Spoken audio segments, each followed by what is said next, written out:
Today is Wednesday, November the 12th, 2025. It's 9 a.m. and we're in the central jury room of the Ralph H. Walton Jr. Justice Center at 1200 West Pearl Street in Granbury, Texas.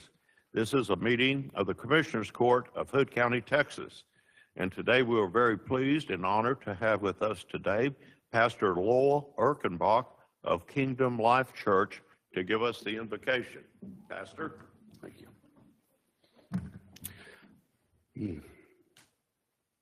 Lord, we come to you today, Lord. We ask for vision and wisdom for the leaders here in Hood County, Lord. Lord, we ask that we put off all preconceived ideas, Lord. We put off any personal desire. And Lord, we seek you, as in Romans 13, knowing that any elected official is called to be a minister of good to the people, Lord. And Lord, today we invoke that, saying the elected officials of Hood County will be ministers of good to the people. Lord, continually give us guidance, Lord. Let us put off anything that breaks unity in seeking you. And we ask that in the name of Jesus. Amen. Amen. I pledge allegiance to the flag of the United States of America and to the republic for which it stands, one nation under God, indivisible, with liberty and justice for all. I pledge to the great state of Texas. Honor the Texas flag. I pledge allegiance to thee, Texas, one state under God, one and indivisible.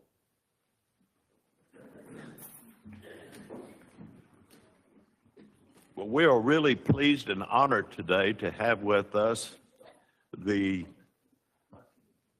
North Central Texas Academy at Happy Hills Farm with us. Look at these young, good-looking girls here that played their hearts out and won state in volleyball.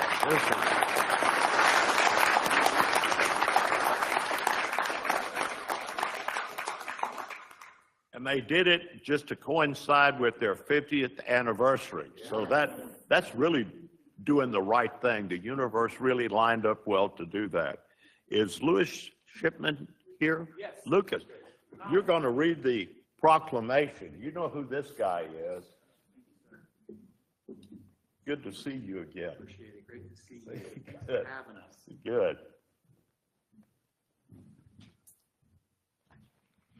Yeah, we're honored to be here and thankful for this recognition from our great neighboring town. It says, proclamation honoring North Central Texas Academy, Happy Hill Farm on their 50th anniversary. I guess I'll turn this one. This makes more sense. I can speak loud. Whereas Mr. Ed Shipman and his wife Gloria opened the Children's Home and Academy in 1975 at Happy Hill Farm, Ed Shipman Memorial Highway 3846, North Highway 144, Granbury. And whereas Mr. Shipman's goal was to help bolster Happy Hill Farm's future ability to provide children with a college preparatory education and the training necessary to produce men and women with compassion and character. And whereas from its earliest days, Happy Hill Farm has operated without state or federal funding, relying instead on the generosity of donors, churches, and individuals.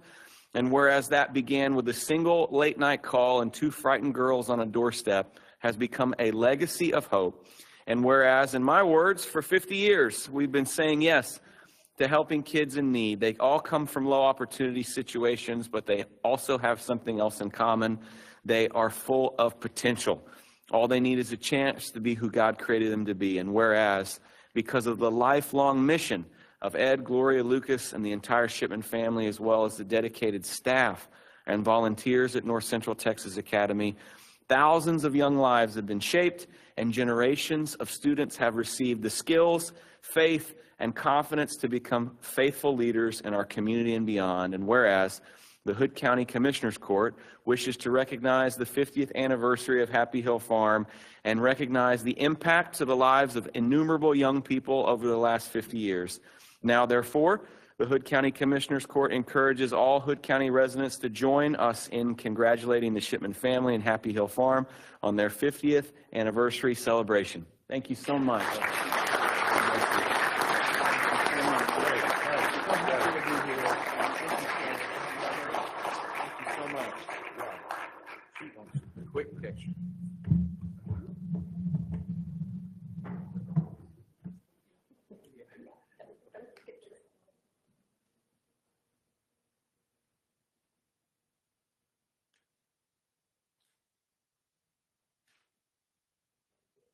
you. Thank you. One thing about Ed Shipman, he was the only person I know that could get an audience with anybody. He could call the president, the governor, anybody in the state. Nobody ever said no to Ed Shipman, did they? What a great guy he was.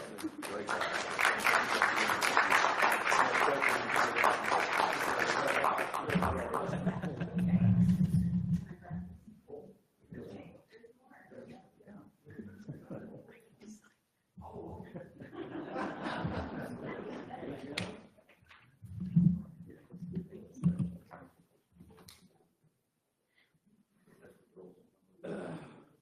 All right. All of you from all over, everybody here. Let's all face the audience here.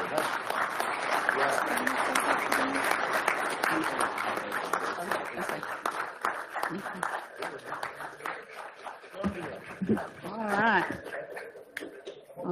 They're all talking. Look at this height advantage. Yes, I'm gonna. Yes, I'm. Yes. So the.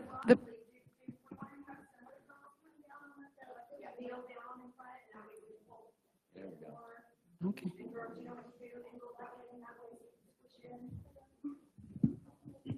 You can see why they won. They have a height advantage. No, We need a window for Linda and Okay. this. Okay. They're all. If you're tall, everybody, they're all tall. they're all tall. We have the height advantage. Thanks, Christy. All right. There we go. Great. Okay. Yes. This is great. Okay.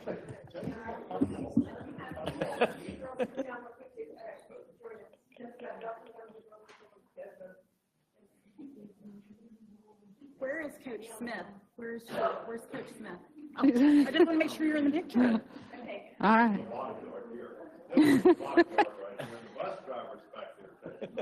All right. Official proclamation to honor the North Central Texas Academy Lady Pioneers TAIAO State Girls Volleyball Championship. Whereas the exceptional team chemistry, hard work, determination, sportsmanship, and talent of the 2025 NCTA Lady Pioneers volleyball team empowered these student athletes to earn the state championship title. And whereas on Saturday, October 18th, 2025, the NCTA Lady Pioneers won the 2025 state title by defeating the Brazos Valley Christian Home Educators Association Lady Mustangs, winning 3 out of 4 sets at the Legends Event Center in Bryan, Texas. Whereas the NCTA Lady Pioneers have won 2 state championships in the last 3 years, and whereas winning the 2025 TAIAO State Girls Volleyball Championship brought honor to North Central Texas Academy and Hood County on the local, state, and national level. Now, therefore, I, Nanette Samuelson, Commissioner for Precinct 2, along with all the members of the Commissioners Court and Hood County, Texas, do hereby recognize and heartily congratulate North Central Texas Academy and the NCTA Lady Pioneers volleyball team on its outstanding accomplishment. And further, I urge all citizens of Hood County to join me in recognizing all members of the team, their coaches, and parents in celebrating the team's achievement and wish the members continued success. And it's signed, adopted this 12th day of November, 2025 by Judge Massengill and all the members of the Commissioners Court.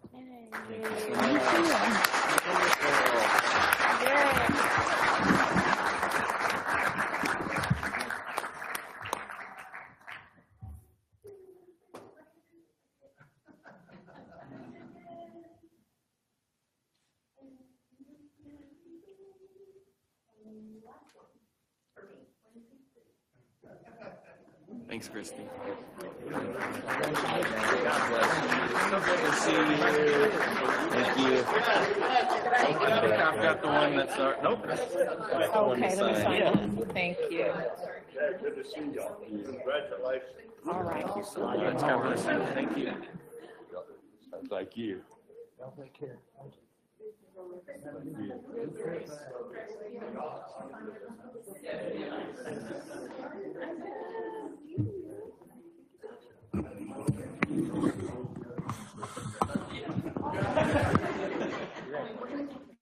All right.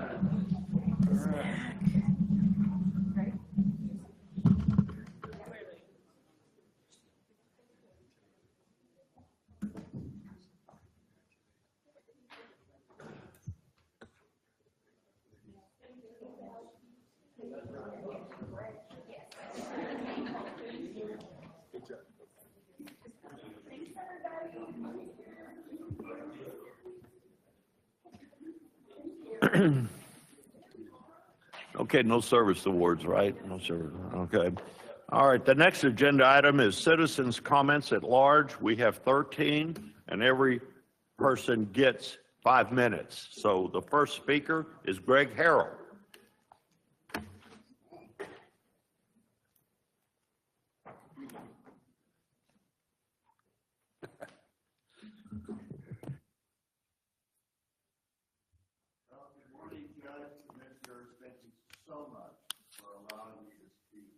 Let me put that on. Thank you so much for allowing me to speak to you today. Actually, today I bring a gift for every Hood County Constitution-loving patriot, and here it is. Let's listen to this.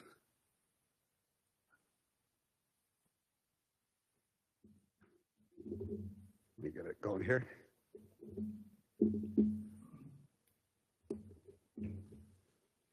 Bear with me 1 minute. And if it doesn't work, I'll speak anyway.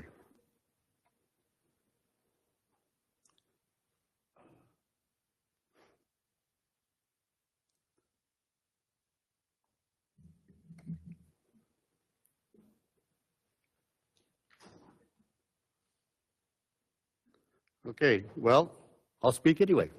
Sorry about that.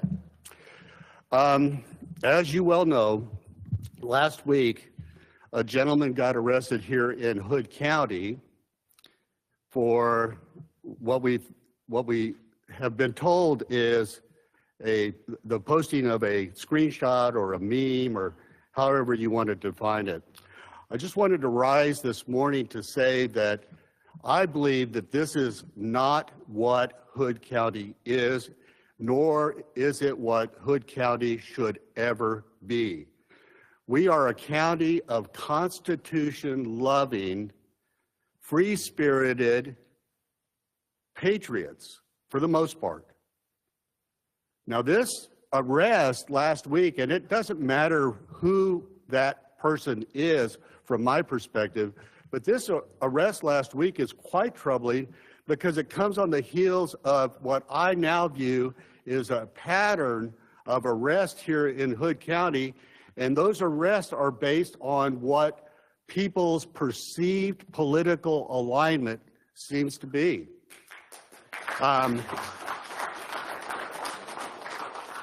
And later on during my presentation, I will actually say their names because we've got to get to a point where we begin to say their names. As a Hood County Republican chairman, one of the things that concerns me as I go about the county and speak to a lot of people here, I have talked to numerous individuals in this county that, one, have either left the political process out of fear of retribution, reprisal, or simply having their names dragged through the mud on social media. I have even come across people that have left this county due to the toxic political environment that seems to exist here. This has to stop.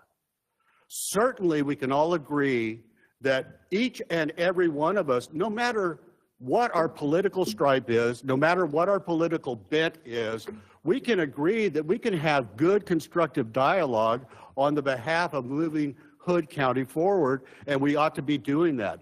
Unfortunately, what we see taking place here in Hood County is that if you are perceived to be in a certain on a certain side of the political spectrum, you are subject to fear and arrest in this county right now. That's my view.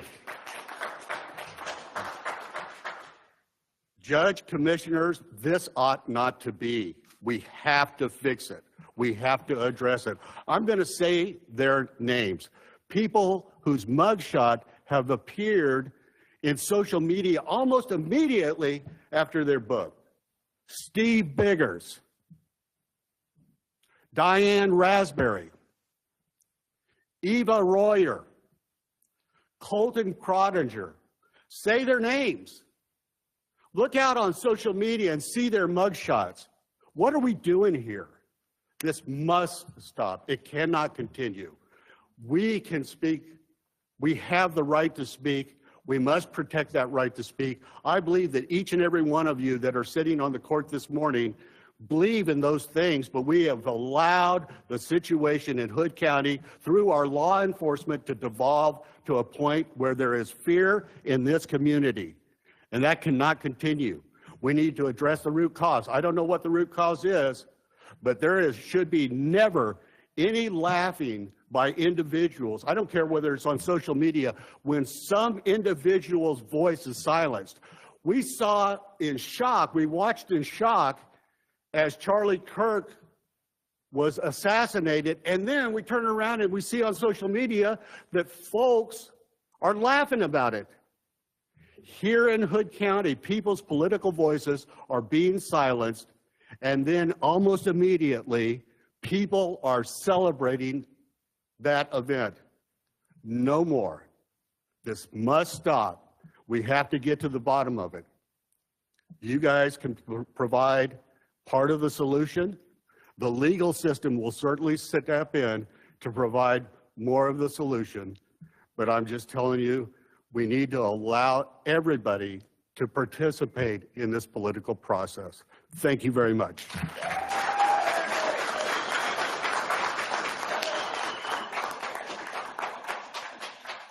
The next speaker is Karen Clark.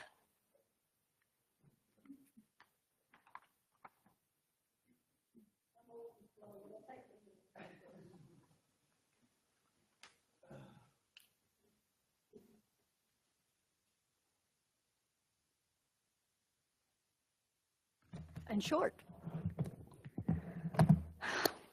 Hello, Commissioners. My name is Karen Clark, and I live in the Paluxy Valley near the proposed Sailfish Data Center. I recently listened to the Somerville County Water District Board meeting with Sailfish Representative Ryan Hughes and the NRG representative, which I don't remember his name, and I'm sorry. You may already be... Ma'am, pull the microphone. Just there you go. Oh, my gosh. Okay. All right, anyway, I listened to a recording of this Somerville County Water Board with Mr. Hughes and the NRG rep, which I don't know his name. When talking about how much water this data center would need, Mr. Hughes has thrown out different, amounts. And he admitted in this meeting that he really doesn't know how much water they're going to use. All he knows is that they can legally draw 1.3 million gallons a day off their wells they can drill on their property. And that, I don't know how much, but that seems like an awful lot of water. The Somerville County Water District Board told him they don't have enough water to provide that much water to them on a daily basis. They said they would have to look to purchase more from the BRA, other suppliers around Lake Granbury, water rights in Paluxy, or groundwater rights. They said there was more than enough water rights available in the Paluxy River. When they were discussing how much water they need, Mr. Hughes did say, once it is completed, it will take 95 million gallons to load all the buildings. And initially, they will put that 95 million gallons of water in there, and then they have to flush that initial water out and put in fresh 95 million gallons. And every time that the water turns, has too many toxic chemicals in it, they will discharge it, and they may build a water treatment plant on site, or perhaps the Somerville County will help them with that. And they will have to load however many per building. He doesn't say how many buildings he's building that I know of. Just that in total, that's how much water it will take to operate this complex. Somebody have been asking about the electricity that they will provide to the grid. The NRG guy was very honest. Mr. Hughes kept saying, we're going to put more energy or excess energy into the grid. The NRG guy said, and I'm quoting, there should be enough generation at all times to export a little bit to the grid. And he repeated that twice. They're going to export a little bit to the grid. And then Mr. Hughes announced that, his company has 6 data centers currently being proposed or planned to be built in Texas, and they are affiliated with Project Patriot that's also going to be built in Hood County. And I know a lot of people are looking for jobs from this project, but they did announce, Mr. Hughes did announce that they have a contract with a large, I guess, global company. And what this company is going to do, they're going to take their company, their employees, and go from one project to the next to the next. So how many jobs it's going to generate while during construction, I have no idea. But they are going to have the basic group that they need to build these projects, that they will move from project to project. Then one of the board members asked about something Mr. Hughes had mentioned. He said that they're going to employ about 200 employees once it's completed. That's a large number. If you research data centers, that's not how many they usually employ once it is completed. And one of the board members was concerned about lights and the light pollution. And she asked, are you going to have these big bright lights on this project? Because we like our dark skies out here in Somerville County. And he stated, we're going to have very few employees, so small employee parking lights were not big bright lights. Now he's saying few employees here, he said 200 before, so I don't know what is true. And then a member of the board asked, are you going to have meetings? Are you going to have hearings? So, because this sounds great to us members of the water board, but the citizens of Somerville County are not going to want this. You're going to have to win them over. Are you going to do hearings? Are you going to do meetings? And he said, again quoting, so from a real estate perspective, as owner perspective, there's not much we need in terms of approvals, and left it at that. Thank you all for your time. Thank you.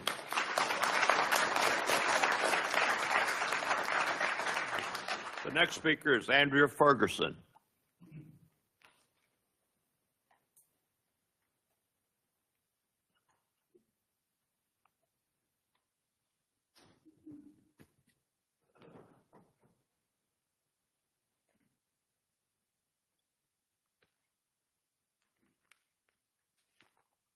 She's going to hand out some papers. Good morning, because I still can't reach up. Sorry. Okay.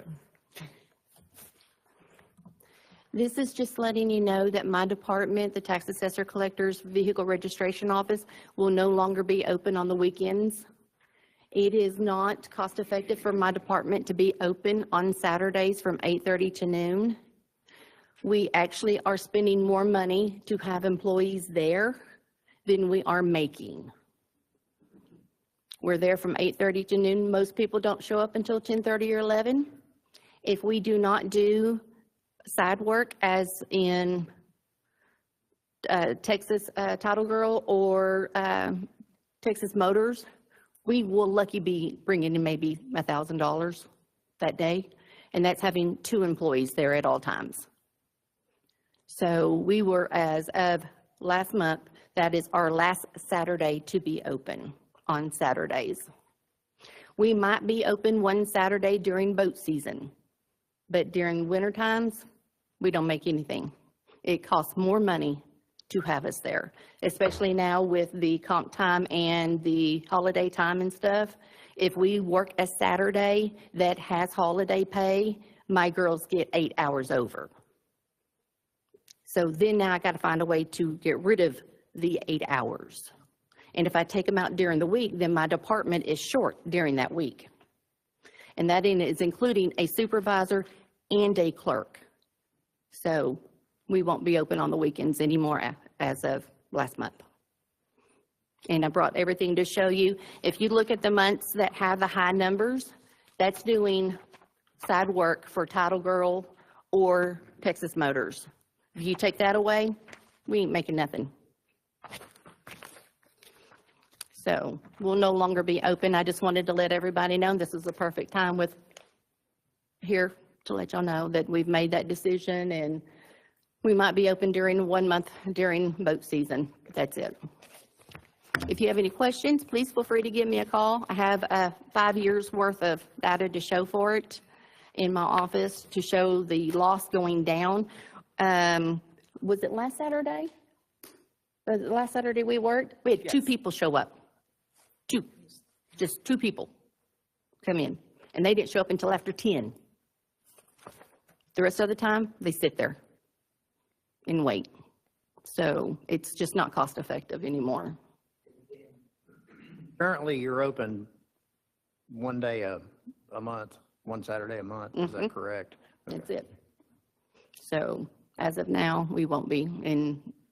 And that's, everybody knows, I mean, we've been open on Saturday since I started, and no one comes. No one shows up. And we let everybody know all week, hey, we're open Saturday. We're open Saturday. We post it to our boards. We post it everywhere. They do not show up. So I just wanted to make sure to make it clear. If you want to know, feel free to give us a call. We will be more than happy to explain it. Okay? Thank you. Next speaker is Sherry Holmes.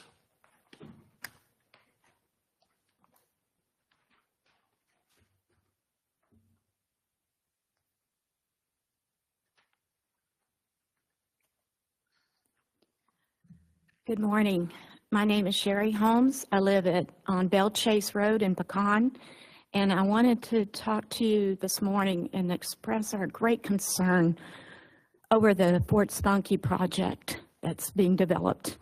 We are on the river, and we love the way of life out there, but it is increasingly becoming very frustrating because we are a couple of miles from the data center over at Mitchell Bend, and it is loud. I can walk out on my back porch. I hear it now. What's going to happen when the other one goes in? I mean, now we're going to have light in addition to the air pollution from it and the sound, and it's going to be overwhelming. We can hear it at times in our bedroom at night. So I ask you to please, please be the ministers of good that we prayed for all people. And we were there, I hate to say it, but we were there first before this AI and all the data centers are coming in. We live there for a reason. We want to have good life for all of us. And I just ask that you would consider also our property values will probably decline because how are we going to sell if we decide we can't stand the noise? What are we going to do? We're going to lose that investment that we've made. So I just ask that you respectfully consider all of us who have been there for many years, and there's others that have been there a whole lot longer than we have. Just be stewards of what God's given us, the land, the water, the air, and be those ministers for good. Thank you for your time.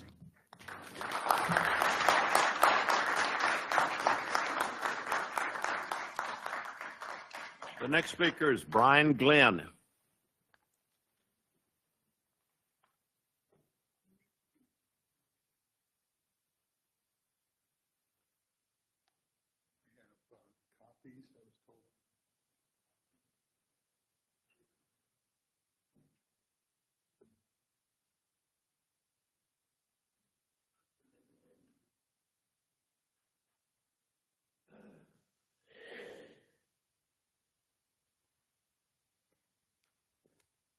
Somehow feel I'm facing the wrong way. Mr. Glenn, yeah, hold that microphone up to your face. There, can you hear me now? Yes. Okay. I'm here to talk about primarily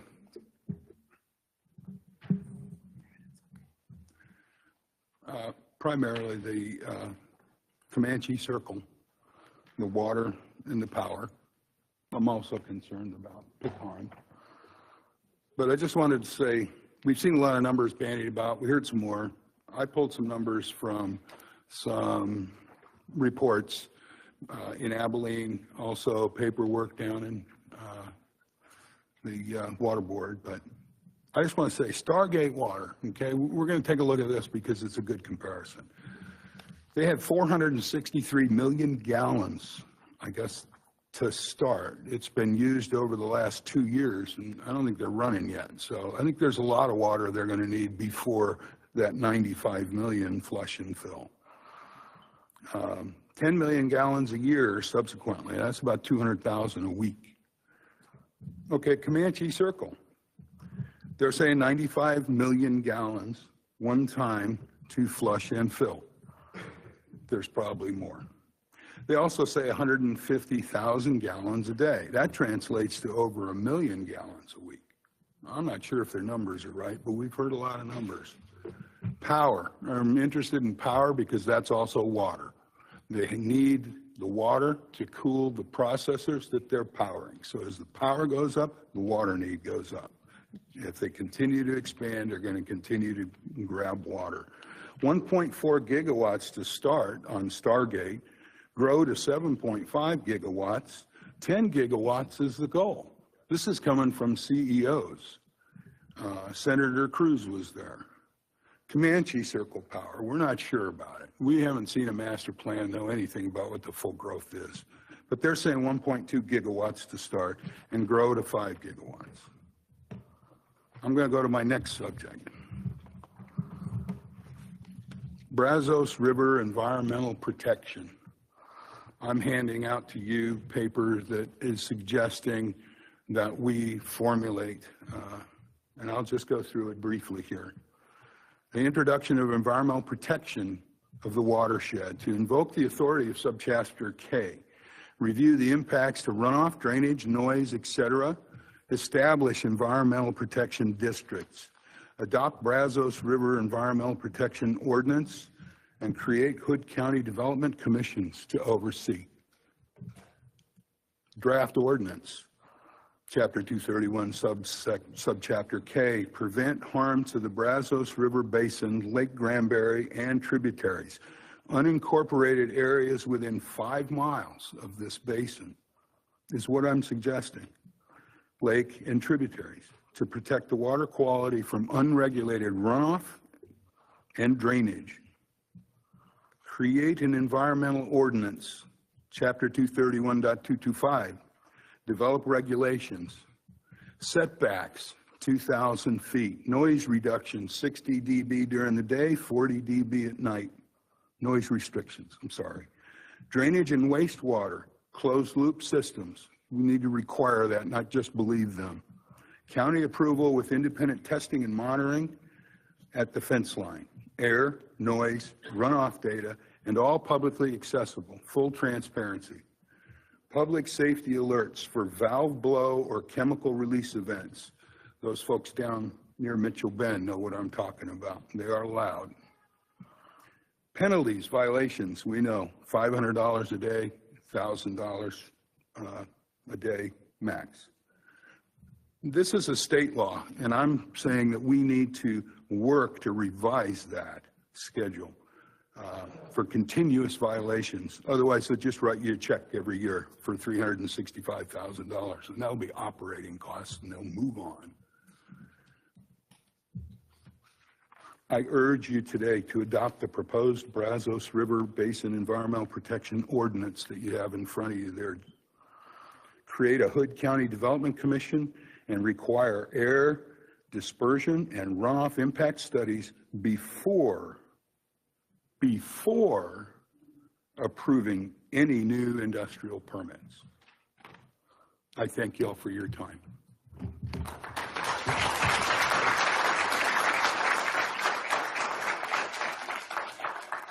The next speaker is John Shirley.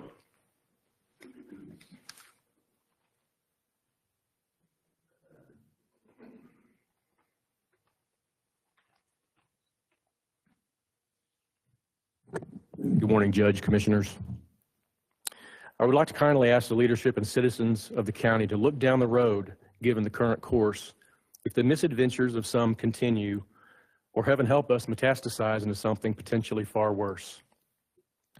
The civil liability the taxpayers could eventually be on the hook for could be enormous, not to mention the decades-plus litigation at the state and federal appellate levels that our taxpayers would have to fund along the way.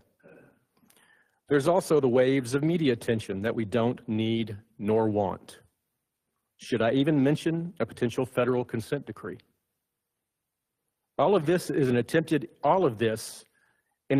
in-run around the First Amendment by a very few misguided people in positions of authority.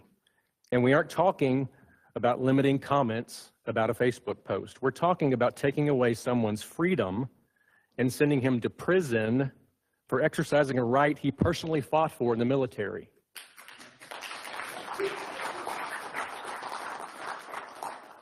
We as a county don't have to choose this path.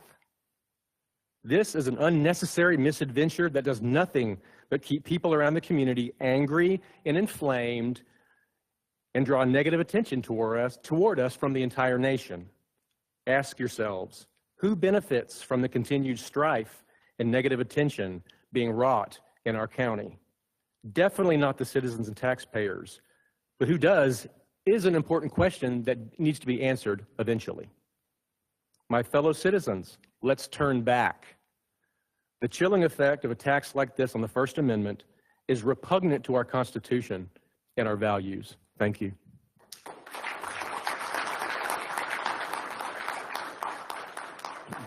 The next speaker is Tom Weeks.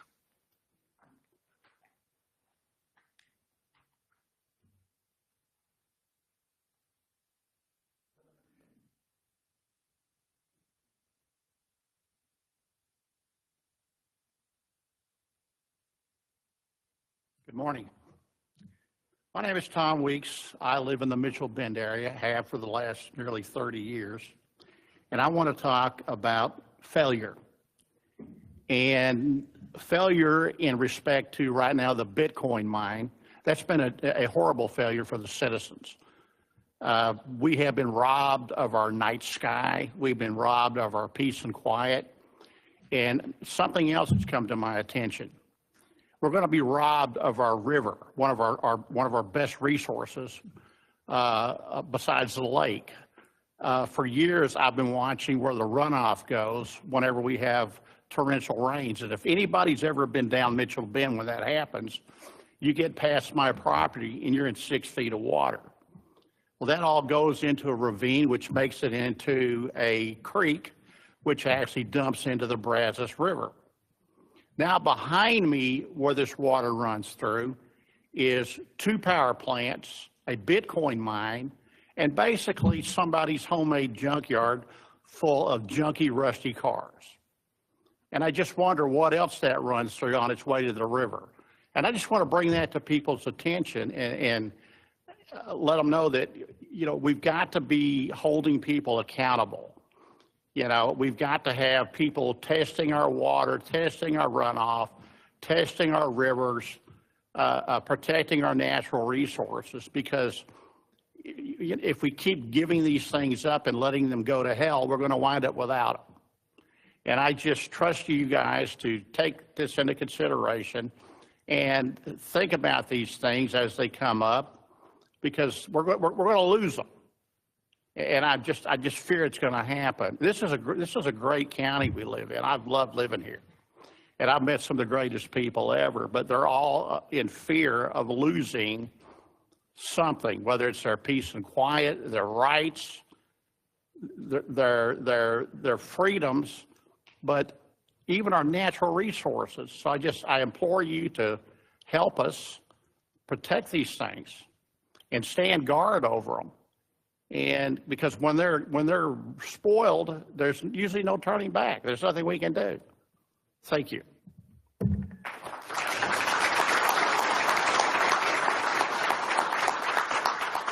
next speaker is Monica Brown.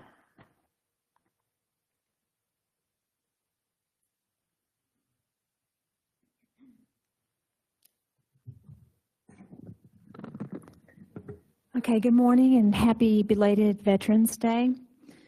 Judge Massengill and Commissioners, my name is Monica Brown. I'm proud to call Hood County home, a county once known for its faith, its freedom, and love of country. I'm here because something deeply wrong happened in our community. Veteran Colton Crottinger, a man who served our nation, was arrested, handcuffed, and placed in solitary confinement for sharing a harmless political meme. He was labeled high profile, had his phone confiscated, it's confiscated to this day, and was banned from social media, cutting off his livelihood.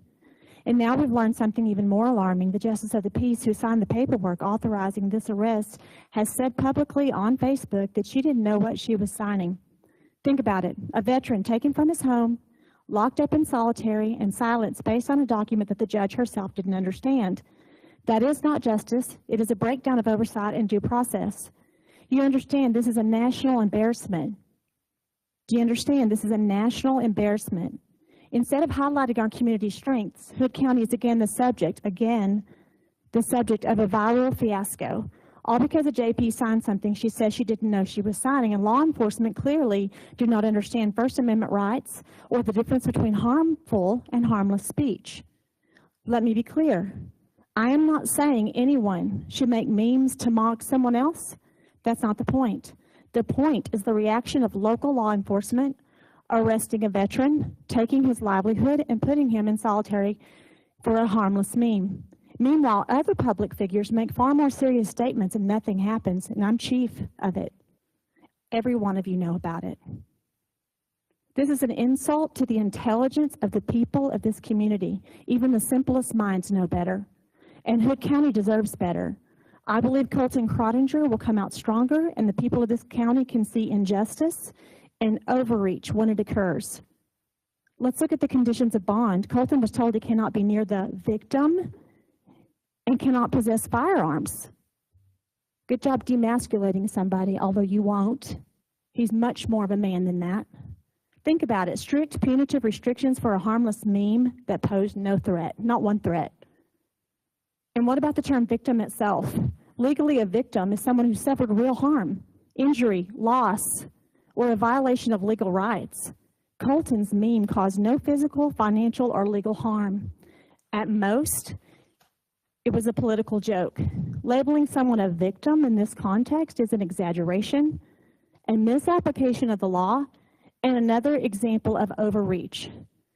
My heart and my hope is that you will focus on real threats like drug trafficking, gangs. Sheriff told me about the gangs across the street from the Justice Center 2 weeks ago. Venezuelan gang members laying low. No worries. And leave veterans and upstanding citizens alone. If something needs addressing, a warning would have sufficed. But handcuffs, solitary confinement, confiscating his phone and his income, and strict bond conditions, who's going to stand for that?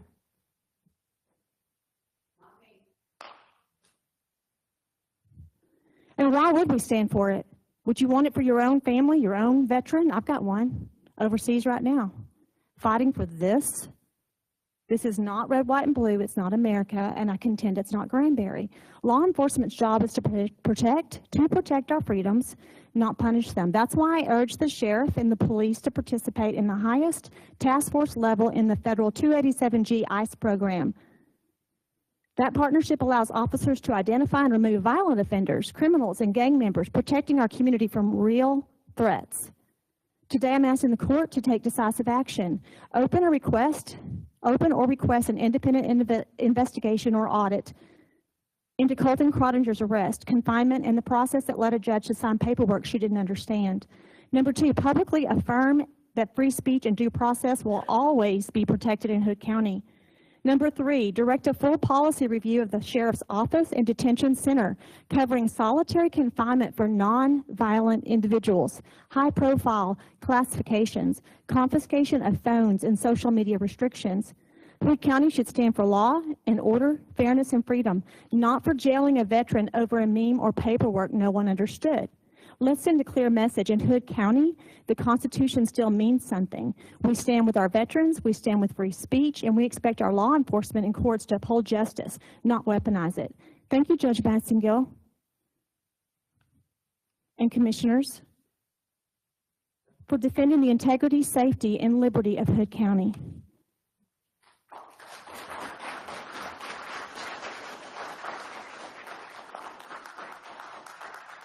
The next speaker is Don Johnson.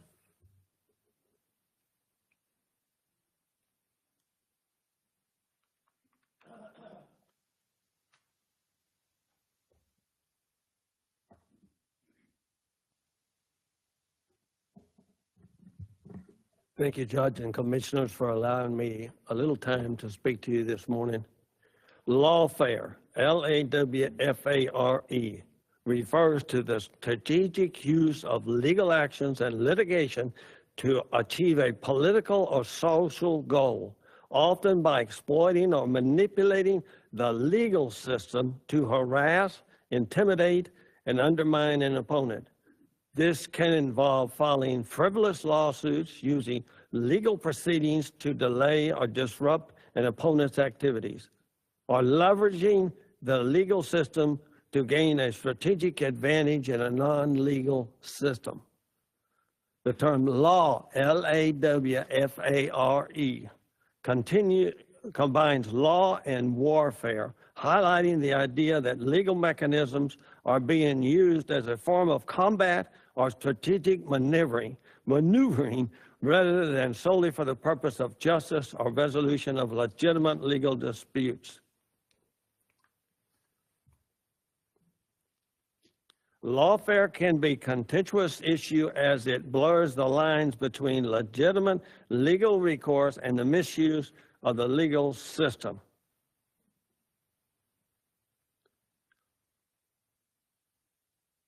Roger, Sissy, Ryan. 3 names that I have recently learned. They have now appointed Cogan Crollinger as our Charlie Kirk. We now have our own Charlie Cook. I thought I'd only have 2 minutes, so I will relate to you an event I had. And I've learned the name of the accuser, who must have an N with the sheriff. Her name is Tina Brown. She is a political activist. Everybody knows that's involved. Now, she's always on my other side and doesn't work with me, but she basically said that was bad. You couldn't do that. You couldn't post on social media. On the 6th of November, I got an email that said Crollinger had been booked, arrested for a felony for some post on social media. So my first reaction is, oh, I'll call the DA. Well, you've trained these people very well. I said, have you know that on social media there's a note that says Carl has been charged and arrested and charged with a felony. Are you aware? Is that real or is that fake? Since your people are very well trained. She said, I can't answer any question. Can you tell me if it's real or not? No, I can't answer that. So I don't give up real easy. So I got a public information request, got in the car, drove to the DA's office. Same thing, Lady Amy said, oh, we can't answer any question because that's an active investigation. My gosh, he's been charged. How can it be active? You've already charged him. So she said, I need your last name. She said, I can't tell you my last name. I work for the DA. What's the matter? You people are scared of the population that hired you, that gave you all the money? So then I said, okay, I got another tip that somebody named Sissy was involved. Now I know that's Sissy Freeman. So I went across to her office. And I had this shirt on, which was bad, I guess. Anyway, I went into the office, and she says, she's not here. The little lady there said, oh, she's not here. So I raised my voice a little, and out came my office, came somebody, and I said, who are you? She said, I am the judge. You can call me Judge Freeman. And I said, oh, you people are trained, I guess. Anyway, I am so tired. I've only been here a short period of time. I didn't want to get involved in politics, but I worked 2 days, and the timing of this was so the one day after the election. One day after the election. And Tina Brown was working just as hard as I was for somebody else. Croton was working and involved in the election. So the sheriff decided to pull the trigger the day after the election. Why would he do that? Now, the only thing I finally got the Freedom of information to you yesterday, and that gave me Tina Brown's name. That she was the one that accused. She felt bad. I would say something, but I'd probably get kicked out of here about her. But anyway, she basically filed a claim. And now the sheriff has put out a memo that says, and I'm going to go after everybody else on social media that says anything bad about my people. That basically is how I read the personally. He hasn't apologized. He's going to pursue this, and so is the DA, and so is the J. I want to know who did the bail report. What judge? Were you the judge that signed that bail report? Because you can do it, you know. I'm trying to find out that. They won't release it, but I'll find out someday. Thank you.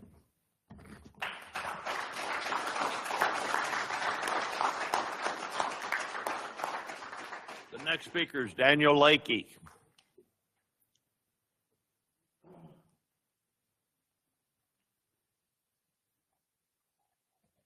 I want to thank you guys for giving me a few minutes to talk. I want to let you know I support item number 1. So I appreciate you guys putting it on there. I think it'll help you guys. I also appreciate you guys looking at subsection K and what it can do for the community. We've got a lot of projects coming in, and it's time for us to act. And we have to step in, we have to do something, and it's a tool for you guys to use. The first thing that I think you'll need to do with that, and it is within the law for us to do it, is anytime we get a large building, we need to use it to demand that they do an environmental study and a water impact study before they even start construction. If you guys want to do something and show all the companies that are coming in that we're serious about protecting Hood County, you can do that with Wolf Hollow 3. Before they build it, you do have the right to ask them to do a water study. The reason this is important is that if you don't understand, it's not just the pollution of the lake when, Tom was talking about running across dirty cars. Where's this water going?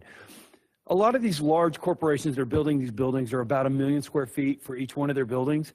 1 million square foot is roughly 30 acres. It's 29.4 acres.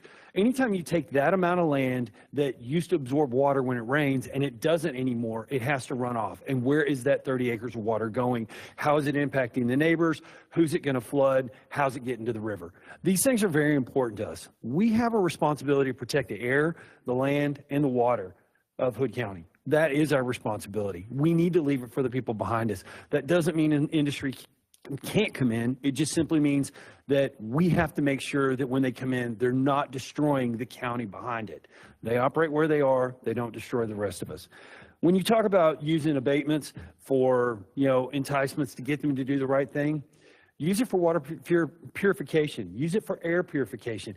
Anything that is going to help protect the residents of the area, those things are worth giving a little bit of an abatement because those require an investment the company doesn't want to make them make that investment. You can also do it in the oil and gas industry. They have a deconstruction plan. Anytime they're doing a large project, they have to figure out how they're going to put it back when they're done. We can ask these companies, what are the deconstruction plan? What happens if you choose to leave? How are you going to bury us? So we want to make sure that we're protected on the back end. These are just some things that I think y'all should consider, but they're things that we need to consider very quickly because we have a lot of industry coming in very fast. One thing I would like you to do is I would hope that each one of you would write to the TECQ and oppose the air permit over in Toller for that new power plant. Hood County, when Wolf Hollow 3 is built, will be the only county in the state of Texas with 4 gas power plants, and that will be number 5. If you guys did not hear it back in July when you were told that our air quality is now non-attainment, we are a non-attainment zone according to the TECQ. We're just waiting for the state or for the federal government EPA to come in and tell us that. The application that they applied for in Toller is illegal according to state law and federal law for any county that is in a non-attainment zone. And because our pollution levels for ozone are so high, this application is illegal. Now, EPA has a regulation that says even if they have not, and it's 40 dot something, and I apologize for that, but they have a regulation that says even if they have not declared us officially as non-attainment, the state is not allowed to approve a permit for it. We found this out the day before we took it to court, and so we couldn't use that information when we fought Wolf Hollow 3, but I'm certain if we would have been able to prove it in court, that one would not have been built. but there's no reason to build number 5. And then if we start looking over into the one in Abbey Bend, we sure don't need number 6. So I'm asking you guys to tell the TCEQ, if they're going to approve a power plant, it has to be built on layer technology. It has to be one step up. It cannot be built under the current plan that they're doing. At the very least, that will also send a message that we're trying to protect our county. I'm not here to tell you to deny every industry coming in. There's no way we can stop it. I'm just asking you guys to help us be smart, help us protect the people, and do the things and use the tools that we have in order to be successful in having a growing community, but also a community that protects its lakes, its air, and its noise. Other than that, I appreciate everything you guys have done as far as just trying to look into the stuff that we've given you recently. You don't always get that, and so thank you, and let's just move forward and protect Hood County.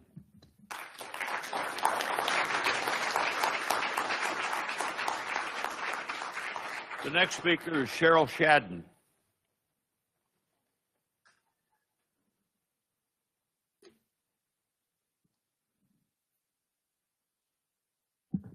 Judge, Commissioners, I'm Cheryl Shadden. I'm here to talk to you about TCEQ, just like Danny did. I'm going to start off with my ask. My ask is that all of the elected officials in Hood County and Somervell County get behind us and ask TCEQ for emissions monitoring in Hood County. The closest emissions monitoring in our area is in Dallas. That's not remotely representative of the airshed here in Hood County and Somervell County. We have 3 gas power plants. We have a 4th one being built right now as we talk, a 5th one in Toller, a 6th one down in Abbey Bend, and there's no emissions monitoring beyond ozone in this area. So the ozone levels have doubled in the last 2 years. They've doubled, and that's not including Wolf Hollow 3 that's being built now. They've doubled in Hood County just from 3 gas power plants that are here. That doesn't even begin to talk about the water issues. So we need emissions monitoring. I will help do that process. I need all of our elected officials, including Commissioners Court, City Council. I need our representative. I need our senator. I need anybody running for election. I need you to get behind us on this. We need to do emissions monitoring, standing emissions monitoring. They used to have emissions monitoring in Midlothian. That's been offline since 2022. So the emissions are not being monitored here. When TCEQ approves permits, here's Wolf Hollow 3, for instance. When they approve permits, it's a standalone permit. So they look at this one power plant and go, oh, well, that pollution from that one power plant's not so good. Here's your permit. Come on in. Water's fine. Hood County's open for business. But they don't do cumulative air monitoring, not modeling, not monitoring, nothing. So you have 4 or 5 gas power plants, and every time they build a new one, they are not forced to look at all of the emissions that are in the area right now. They just look at that standalone one, and that's it. So we really need monitoring here in this county. We need everybody to get behind it, not just a few of us in the community. We need you elected officials to get behind that.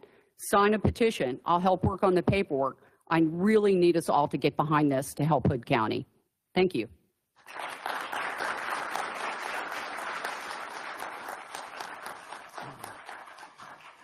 Next speaker is Cindy Highsmith.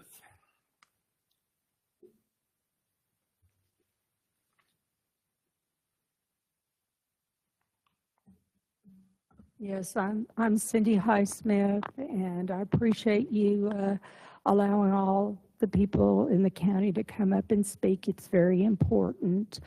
But I want you to look at what's been going on. So 2 weeks ago, when you had court, people came up and they talked about the issues with the AI data centers.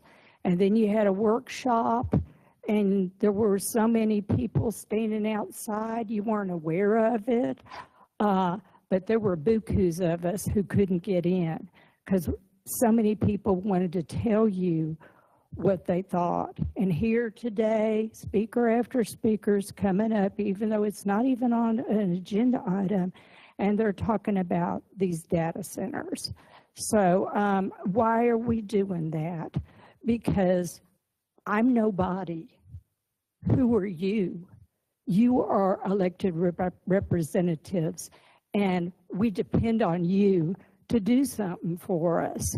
So I appreciate my commissioners so much, because every single permit that's come up with TCQ, she has put in public comment.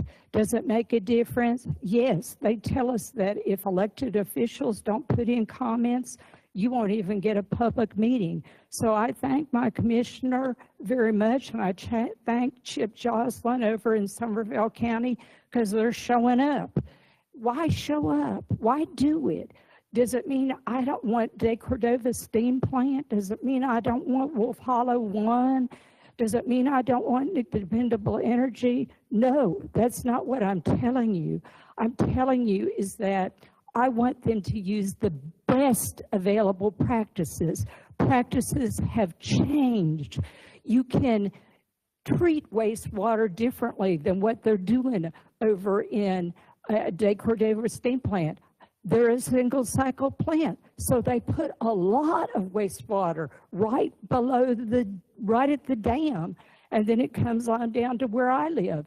So we can ask that, and you can ask it. All of y'all can do that, and it's important that you do it. So here we've got this taller one coming up. Make sure you write a letter, ask for a public meeting, ask for a contested hearing, show up. I appreciated Commissioner Samuelson coming in. Wolf Hollow 1 wanted a new operating permit. And she stood up there and she said, good golly, you've been in business, and what was it, 2000 or something? She goes, you mean you haven't made any changes to your system? And they said, no. And she said, well, can you? They don't have to, because nobody's making them. So you need to say something. Keep saying something. Now, I'm going to tell you what I did. Nobody knows this. Well, somebody might know it, like John. But anyway, okay, so I really burned up about this whole Midlothian deal. How in the world can you not be, the state, not be monitoring our air quality, and the only thing that's monitored is ozone? That's ridiculous. So I started, sending emails, and I can be pretty persistent. And I started sending, the head, Brandy Brooks, she's the deputy director of Air Monitoring Division. I started sending her email. She got sick of me. She responded back, but she got sick of me. She said, well, just file a complaint. So what did I do? I tried to do something. So first I called my state representative. Crickets, nothing. So then I called the head of the House, the Texas House Representative Natural Resources. They told me, we'll get her to call you back. So then this Celia Sellers, some admin under her, called me back. She said she'd do something. Crickets. Okay.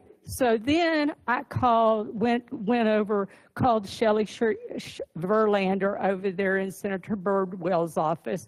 She listened to me, and she said, okay, I'm going to do something, Cindy. I said, okay, do something.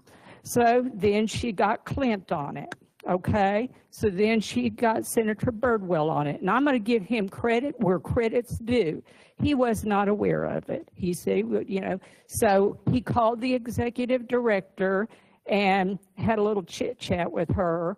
And then they got the mayor over there in Midlothian, they got the general manager, and they had a meeting about it. So then they called me back. I was at the state fair, so, they're ruining my day. But anyway, they called back and they said, well, okay, they know of a site now. And, but they walked me through the whole thing, what has to happen. It'll be 2 years, folks, 2 years. So, but I sent out more emails. We'll see what they say, see if they were able, because they had to get EPA approval. But I give him credit because he's the only one that's done anything. Ms. Highsmith, I've let you go on way in excess of your 5 Oh, minutes. well, but I could go on for I 30 know, more minutes. that's what I'm saying. So I do realize that, but I thank know you very that. much. All right.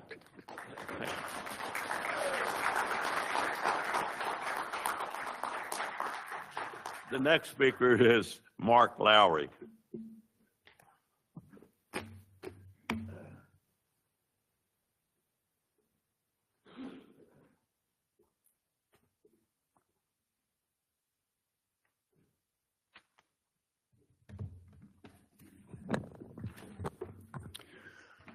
Judge and Commissioners Court, I thank you for this time. My name's Mark Lowry. I live at 3712 Lonesome Creek Road in Granbury, Hood County, Texas.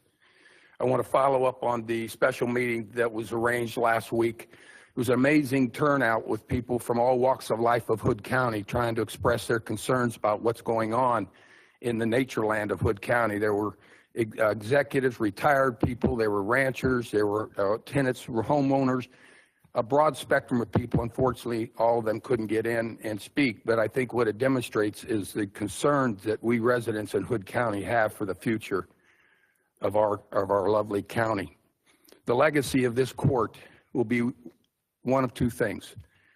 They're going to be a legacy of allowing industrial complexes to come in without any checks and balances, and eventually destroying our environment, ruining the nature land of our county, or it'll be one that stood up strong in a time in America where our environment is important and we can do things.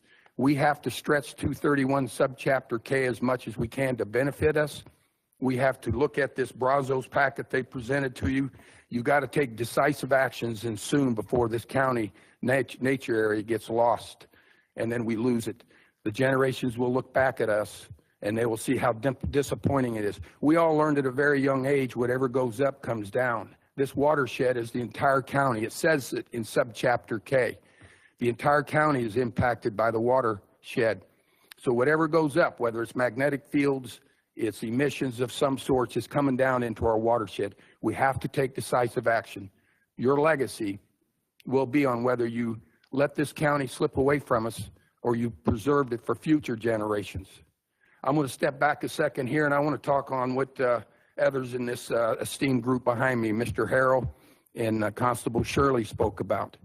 I'm one of the few people in this room, I believe, correct me if I'm wrong and it's over with, spent 35 years of my life in law enforcement. I understand completely what it means to investigate somebody, to detain somebody, to arrest somebody, to present an investigative package to the courts for prosecution, and yes, put people in jail, penitentiaries for long periods of time. As I spoke when Mr. Biggers was arrested by this county, it's a serious business, and every law enforcement officer needs to take that responsibility each morning and decide they're going to share their service with upright standing and be fair, without personal vengeance or without political vengeance or without any violation of the constitutional rights that they choose. And I'm concerned of what I've witnessed throughout this period of time since Biggers. We've also had other people, just most recently Colton. I can't speak on the elements of the crimes. I'm not going to sit here and say anybody's innocent or guilty. What I'm going to say, they weren't a threat to the community. They weren't a threat of risk of flight. There has to be discretion. Law enforcement has discretion. I know our district attorney's office is busy. I've presented cases to them, cut and dry cases, over $100,000 losses that took 2 years to prosecute. And I have cases that sat over there that I presented on clients that were never investigated. I don't know why. You call in, you meet with them, it never happens. This is not the way law enforcement is supposed to work in our county. This commissioner court can be a decisive bully pulpit and speak to the law enforcement officials in this county and take a step back of what we're trying to turn this county into. I talked about a legacy earlier on the environment. I'm talking about a legacy of this court. This is all over the United States now through various formats. Your legacy will be one of fairness, equitable distribution of our laws and enforcement of those laws, or it's going to be one where people are afraid to come to this county, and they're going to be one where people are going to leave this county because they're afraid to travel in around this county without being unnecessarily arrested. So I ask that you really reach deep down inside yourself and take some decisive action to get this stuff to stop. Thank you.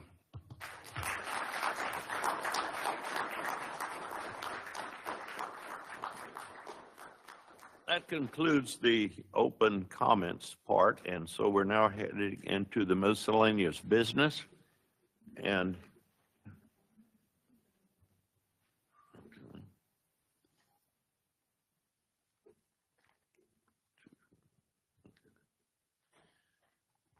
okay, I'd say this every time, but if you want to speak on any agenda item, you must fill out a public participation form and hand it to the sheriff.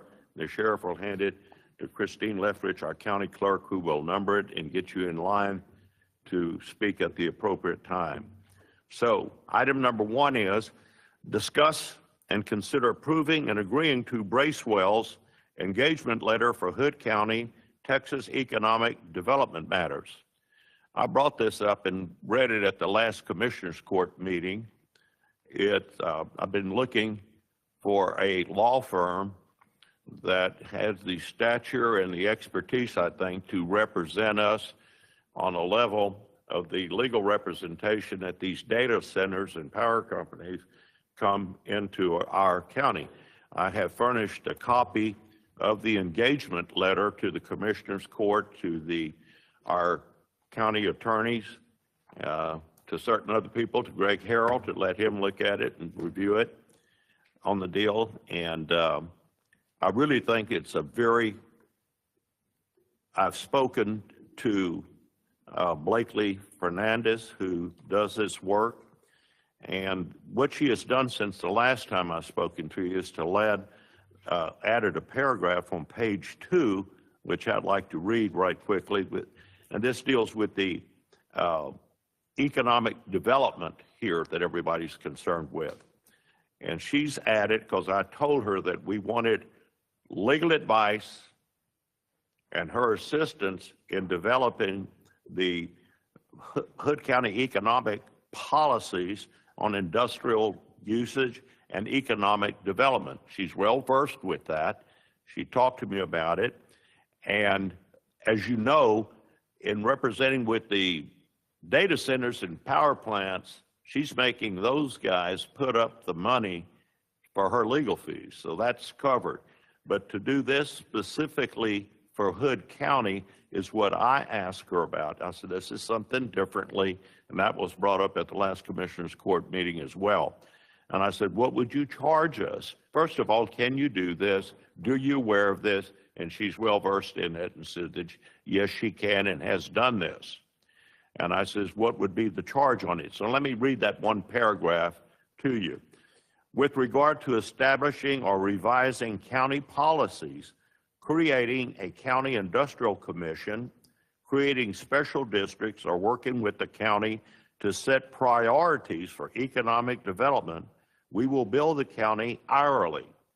My 2025 hourly rate for government work is $650 an hour. Where appropriate, we will use associates and paralegals to ensure work is accomplished efficiently. For each project, we will establish a work plan with you, including estimated scope and fees before starting any work. That is as fair as you can get on this. I think Mr. Harrell agrees with that. We briefly discussed this. I've discussed this with Matt Mills as well. I really think that this law firm and this lady in particular is well suited to give us the type of representation that Hood County needs in dealing with these data centers and these power plants. So at this time, is there anybody else that would like to make any comment? Oh, yes, I do. Thank you. Yes, Brian Glenn.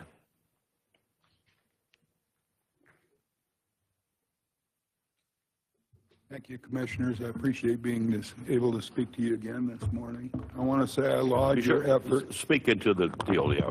Yes, I laud your effort here to bring on a legal firm and start in this commission that we need to get started and start establishing rules that I've talked about before.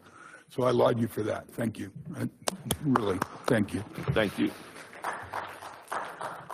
I trust all of you have been involved in it and are in agreement. And I think that's the one thing I would say is be sure that you work with this law firm, and before you make any agreements with anybody, you've gone through the necessary steps to do some of the things I've pointed out in the paper that I handed you.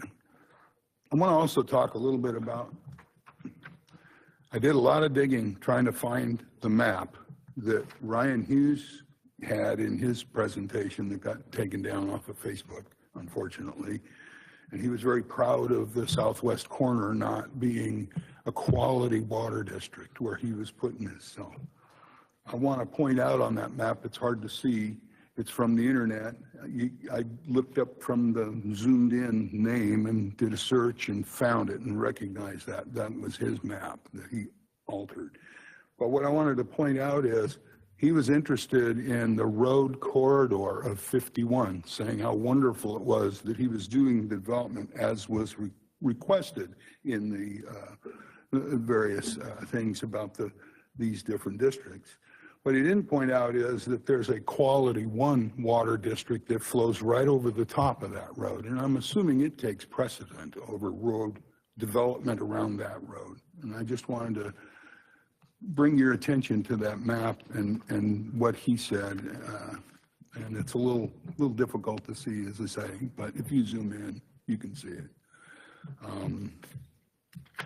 And I don't really have anything more. Thank you. Thank you. Okay.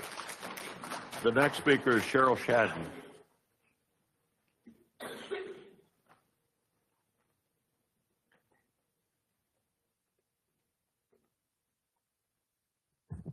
Judge, Commissioners, I'm Cheryl Shadden. Thank you so much for looking into a law firm to support Hood County with Subchapter K. I have packets that I'm going to hand out, but I'm going to give you a brief talk about this. In 1999, the Texas legislature granted this court specific power, Local Government Code, Subchapter 231, Chapter K, to regulate development in unincorporated areas, the Brazos River and Lake Granbury Basin. Legislature did this to protect public health and safety, encourage recreation, prevent pollution of our rivers and lakes. Today, that purpose could not be more urgent. Hood County now has 3 gas plants operating, a 4th being built right now at Wolf Hollow, a 5th planned for Toller, a 6th planned for Fort Spunky directly on the Brazos River. Scientific and EPA modeling show that the maximum ground level dispersion of pollutants from stacks from gas plants occur in a radius 5 to 10 miles. Within that distance, pollutants travel, such as nitrogen oxides, particulate matter, volatile organic compounds. They settle back down into the ground into the Brazos River watershed runoff. Every rainfall event then washes these contaminants directly toward the river system that this statute was designed to protect. Despite these realities, no cumulative air modeling, no receptor site testing, no stormwater or runoff studies have ever been conducted in Hood County. Each emission and drainage event ultimately impacts both the river basin and the residents living within it. Protecting this river basin means protecting the people, your constituents who live, work, and raise families here.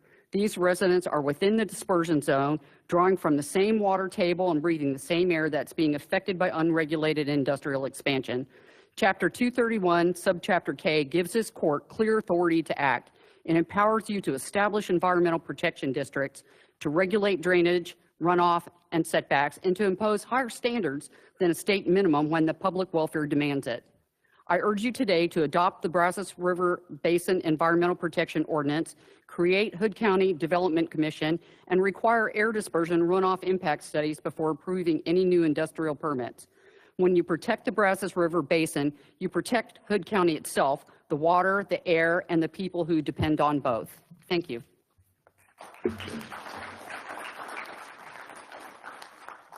That's all the speakers. Any commissioner wish to say anything?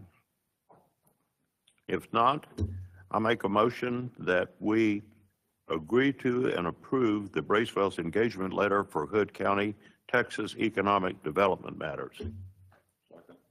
Second by Commissioner Wilson. Any further discussion? The only thing that I was wondering about, in her footnote, which I did speak with her Monday, I guess, and I wanted to be sure that she had looked at subsection K and that was going to be included in this paragraph that she added. And yes, she has looked at it. She mentions down in her footnote that it should take about 20 hours, 15 to 20 hours. I'm just wondering if we should put in a not to exceed, or if we should establish a separate fund that we can track so that it's not just, part of invoices coming out of contingency and we look over in a few months and we've spent $100,000 or something. Could we do a line item transfer or something and create a separate fund that we could track this in? She also says that she would be talking to me before she began anything or give me an estimation of what it would cost to do it. She's already said that in developing a county policy and looking at the economic deal, she decided maybe 15 to 20 hours is what she estimates. So I think that gives us a deal. She's not going to be trying to gouge us at all. I mean, she's the one that's trying to get the developers to pay for the attorney fees. That's the real cost in this. This is kind of a quantified deal, working on something that we can. Now, setting up a line item group to do this, that's fine with me. Do you have any suggestions on that, Ms. Auditor? You could handle it in the way that you handle all other expenditures, create a bucket of money, and then you can go backwards, like when we do the road projects and things like that. You say do not exceed 100,000 or whatever you're comfortable with, and then you can watch that track down as the invoices are paid out. Okay, well, the 20 hours, the high side of her estimate at her total cost, not including, and she said she's going to try to use paralegals, would be 13,000. I don't know if 20,000, that gives a little bit of a buffer there, if we should start with that or to set up the. Well, I would say 25,000. Let's don't. Okay. Yeah, that's fine. All right. I'll amend my motion to say and set up a fund and set aside 25, not to exceed $25,000 without coming back to Commissioners Court to discuss should it involve more work than that. How about that? Great, thank you. Okay. With that, all those in favor say aye. Aye. All those opposed say nay. Motion carries unanimously. I will give her the good news. Okay. From what fund are we paying this? Where is the money coming from? Do you want to use General contingency? Okay. All right. Item number 2, discuss and take appropriate action to approve the purchase, refresh of 73 Toughbooks, laptops, tablets, and accessories for county law enforcement and emergency management for $318,570.37 to be paid from Fund 55. Sheriff Deeds, Steve Graff. Yes, sir. Judge, Commissioners, these Toughbooks are over 5 years old. They've started having some issues. They're out of warranty. We've had to update them to Windows 11, and some take it, some don't. There's been some ongoing problems, so we started working on this really last spring, but so we bring it before you today, and that total is $318,570.37 for 73 of these to cover all law enforcement and emergency management. So appreciate you approving that and moving forward. Okay, Steve? Just here to support the sheriff. I agree that these do need to be replaced. They're end of life, and we need to make sure they're operational for our security officers. Yes. That include the emergency management and the fire marshal's office, units? Yes. And all constables, is that? Yes. That's what I thought. I remember saying that, so yes. Yes, it includes all county law enforcement. I don't remember the exact breakdown for all of them, and emergency management also, and the fire marshal. Good deal. And then in the future, this is kind of a, I guess, a shock as far as having to replace all of them at once. So we've talked about having a rotation in the future, similar to how we do your vehicles, so that some are, a certain number are replaced every year, so that we don't have this big expense all at once. And Steve's going to work on that in next year's budget. Yeah, some of the issues that we've come across are the Windows 11. Some would take it, some wouldn't. There's some different reasons it's all come down at once that we need them, but I definitely understand that, so thank you for listening to us. All right, good deal. All right, with that, do I hear a motion? I move that we approve the purchase and refresh of 73 Tough Butt laptop tablets and accessories for county law enforcement emergency management for the amount of $318,570.37 to be paid from Fund 55. Your second. Second, our motion been made by Commissioner Wilson to approve the purchase refresh of the 73 Tough Books at a cost of $318,570.37 to be paid from Fund 55. Second by Commissioner Andrews. Any further discussion? All those in favor say aye. Aye. All those opposed say nay. Motion carries unanimously 5-0. 4-0. Eagle's not here. Oh. 4-0. Eagle stepped See him in. leave. 4-0. All right. All right. Thank you. All right. Item number 3, discuss and take appropriate action to authorize the county judge to apply for bulletproof vest partnership grant. This is a 50% match grant. The sheriff needs 15 vests at a cost of $1,500 each for a total of $22,500. The grant will reimburse $11,250 and the county will pay $11,250. Again, Sheriff Deeds. Judge, Commissioners, this is something we do every year. We've been a part of the Bulletproof Vest Partnership Grant for over 25 years, I believe. And so this is taken into consideration. Denise Leisen has looked into and kept up with all the law enforcement, not just the sheriff's office, but all county law enforcement, and came to me and said, we need this 15 vests to keep everything updated for the ones that are going out of service after 5 years. So this is one I just needed approved so we could re-up it for this year, and we should be able to get that grant. So when we do get the grant and we go forward to buy these, then we'll have to pay the $22,500 up front, but then they'll reimburse that money back. So that's the way it's, county will pay $11,250. That's what we'll get back after it's all over and done with. Right. Our deputies, that's for sure. Do I hear a motion? I'll move that we authorize the county judge to apply for the Bulletproof Vest Partnership Grant. This is a 50% match grant. The sheriff needs 15 vests at a cost of $1,500 each for a total of $22,500. The grant will reimburse $11,250 and the county will pay $11,250. To authorize the county judge to apply for the Bulletproof Vest Partnership Grant in the terms that have been stated. Second by Commissioner Wilson. Any further discussion? Our auditor suggests Fund 55. From Fund 55. All those in favor say aye. Aye. All opposed say nay. Motion carries unanimously 5-0. Thank you, Sheriff. All right, item 4, discuss and take appropriate action to allow the county judge to sign the memorandum of understanding for each of the entities receiving a grant from Hood County in the 2025-26 budget from the public assistance budget. Got 5 listings. This has already been approved by previous court. This is just a memorandum of understanding that's already been approved in the amounts, and I've got 5 of them here. So, And just a best practice to implement the memorandum of understanding, and each of the entities have.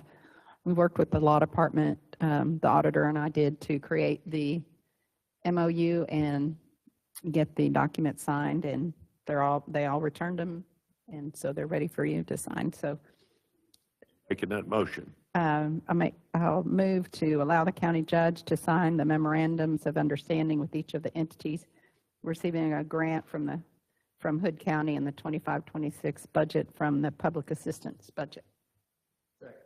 A motion been made by Commissioner Samuelson to allow the county judge to sign a memorandum of understanding with the 5 entities that we have received a grant from. Second by Commissioner Andrews. Any further discussion? All those in favor say aye. Aye. All opposed say nay. Motion carries again unanimously 5-0. Thank you. Item number 5, discuss and take appropriate action to authorize the county judge to accept the FY26 Senate Bill 22 award for the county attorney, district attorney, and sheriff's office. We got one speaker on this. You want to hear from the speaker, Monica Berry? Oh, I'm Brown. I'm sorry.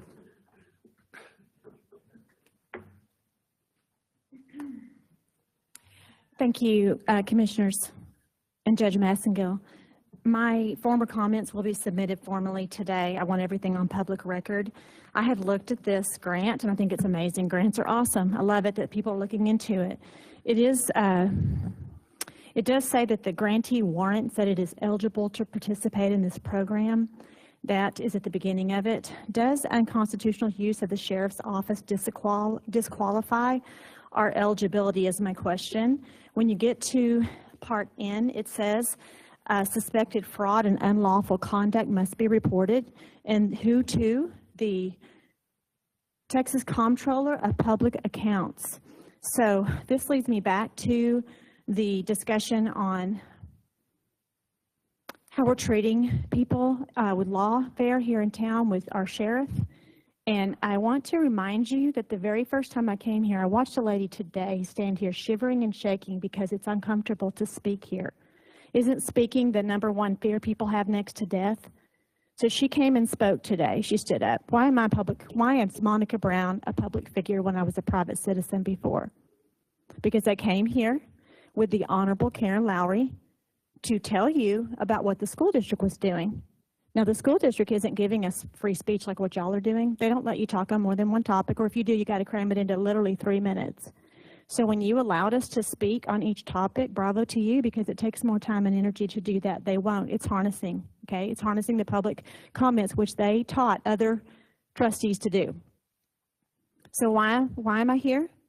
Why am I a public speaker? Why? I'm going to give you, in case you think I'm off topic, you will receive today documentation of the abuse I have taken by people like Bradley Yarborough, literal things he said to the public about me publicly, people saying that I want to have sex with children, calling me a transphobic because I spoke up against trans and drag at a school building. Oh, I'll give it to you. You're going to get it all. I gave it to the sheriff. So the sheriff has one investigator, Lucky, who thought it was okay to arrest Colton Crottinger. He has another deputy that came to my house and took all these statements. I'm going to make sure every one of you have. People claiming things that endanger my children, endanger my life. I've stood up for right things here in this community. There are still sexually explicit books in your schools. You might be okay with that. Apparently you are. It's not academic at all. And it's very damaging. I grew up in Parker County, close by. Is that not good enough? I'm a U.S. citizen. I turned in 3 people who need to go to jail. If Colton goes to jail, they do too. So I'm here to tell you, you're going to get the documentation, every single one of you. And I joined Cheryl Shadden and the others to say our elected officials need to get behind we the people. And we the people need to get up here and stand and talk, even if it makes them shake in their boots. Unfair, unlawful, unkind, slander. Oh, you're a public official. You have no defense. Okay. Tell people I beat children with a PVC pipe. Not true. Tell them I fed feces to my children. Not true. Go look me up. 35 years faithfully married to my husband. Do you stand for that? If I were your daughter, would you let it go on?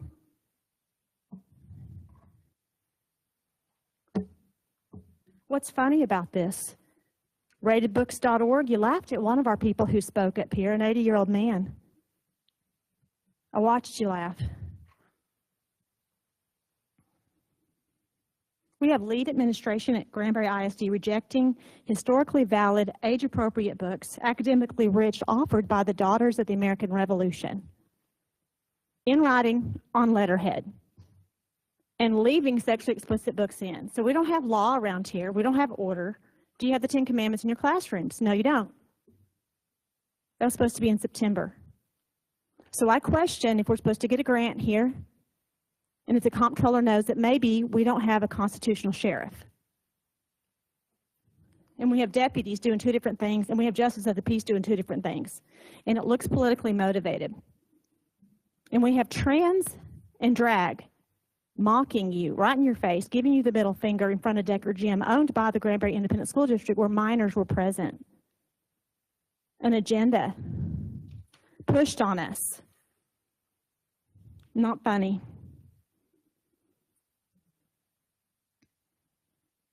Will we reward moral courage at every level?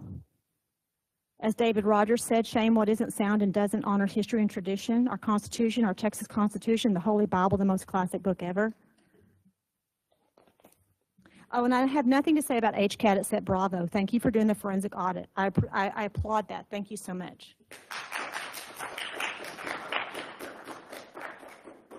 Further discussion? Do I hear a motion? I move that we authorize the county judge to accept the FY26 Senate Bill 22 award for the county attorney, district attorney, and sheriff's office. I second it. Any further discussion? All those in favor say aye. Aye. All those opposed say nay. Motion carries unanimously 5-0. 6, consider and take appropriate action to vote for members of the Board of Directors of the Hood Central Appraisal District for a 2-year term to begin January 1st, 2026. We have got these in here.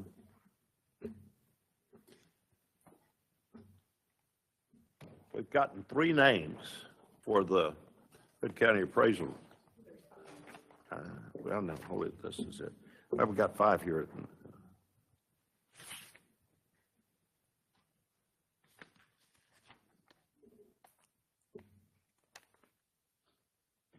Law's here if you need to. Oh, I see it's combined on the thing here with all of them, so it's actually 5. Because we got Granbury, yeah, we initially. So the 5 names are, first is Scott Bradley, second, John Highsmith, third, Richard Haves, fourth, Mark McDonald, fifth is James Wall. Do I hear a motion?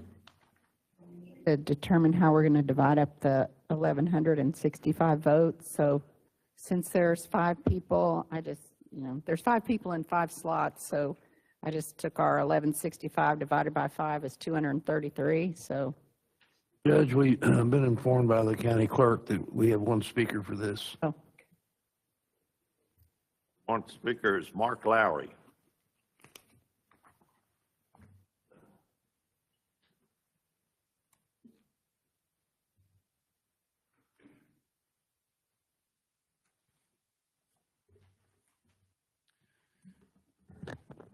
Good morning, Judge and Commissioners again. Thank you for allowing me to speak. I want to compliment this court on the names that's being submitted. I've reviewed them, and some of them I actually know. Mr. Hakes back in the back is an excellent fellow, beyond the P&Z, and James Wall.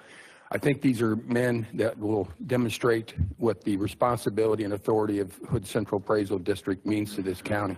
As we go on through this agenda, through the day, we see that we're going to have to spend $125,000 of taxpayers' money because it appears that the former board members of the Hood Central Appraisal District either didn't understand their authority or misappropriated monies. I also want to thank, as the day goes on, that we're going to ask for them to give us a complete, detailed explanation of what happened to our taxpayers' money. But I think these nominations are good. Again, as I said, I think Mr. Wall's an excellent choice, and Mr. Hakes in the back is an excellent choice, and I look forward to seeing them turn HCAT around for the taxpayers of this community. Thank you.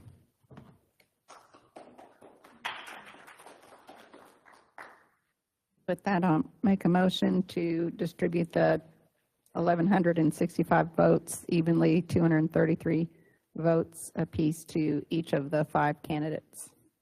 Second. Samuelson to cast the votes for the 5 people evenly among the 1,165 votes.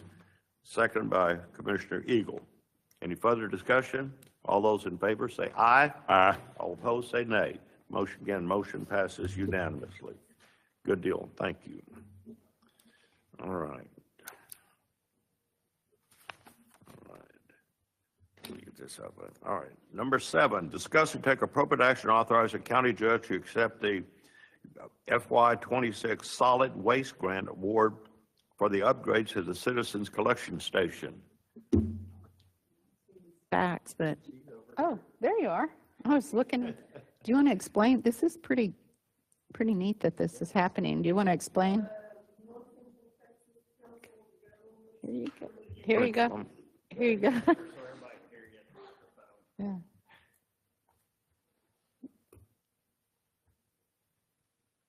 The North Central Texas Council of Governments approved the award for the solid waste grant. I believe it was October the 23rd that it was approved in their meeting. And we will need to start going through the timelines and addressing the improvements that were approved. And what is it and how much is the grant? What It's are the, 136,000 and something. It should be, I think, at the end of the proclamation there. Or maybe it isn't. There's one more page. Pig County's was $136,012.98. and what are the improvements you're going to make out there at the collection station?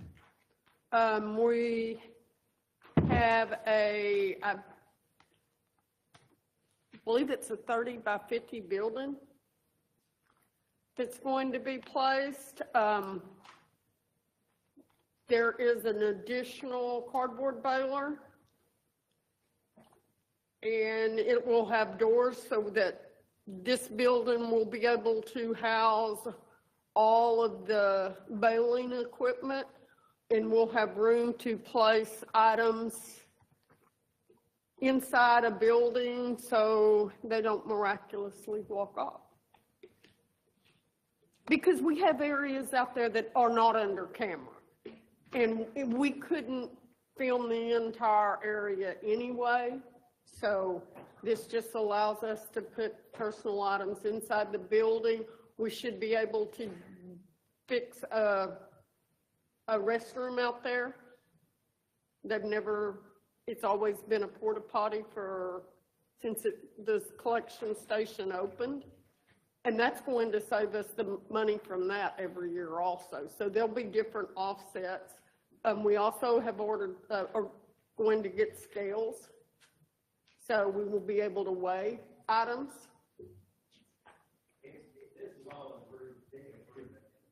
Functionality and, yeah, this is a good thing, so. Submitting the project. Motion. I move that we authorize the county judge to accept the FY26 solid waste grant award for the upgrades to the Citizens Collection Station. Motion made by Commissioner Wilson to authorize the county judge to accept the FY26 solid waste grant award, second by Commissioner Andrews. Any further discussion? All those in favor say aye. Aye. All opposed say nay. Motion carries unanimously 5-0. Item number 8, consider and take appropriate action to approve the TCDRS plan and authorize the county judge to sign the TCDRS plan agreement for calendar year 2026. Ms. Wellborn. Yes, sir. Good morning.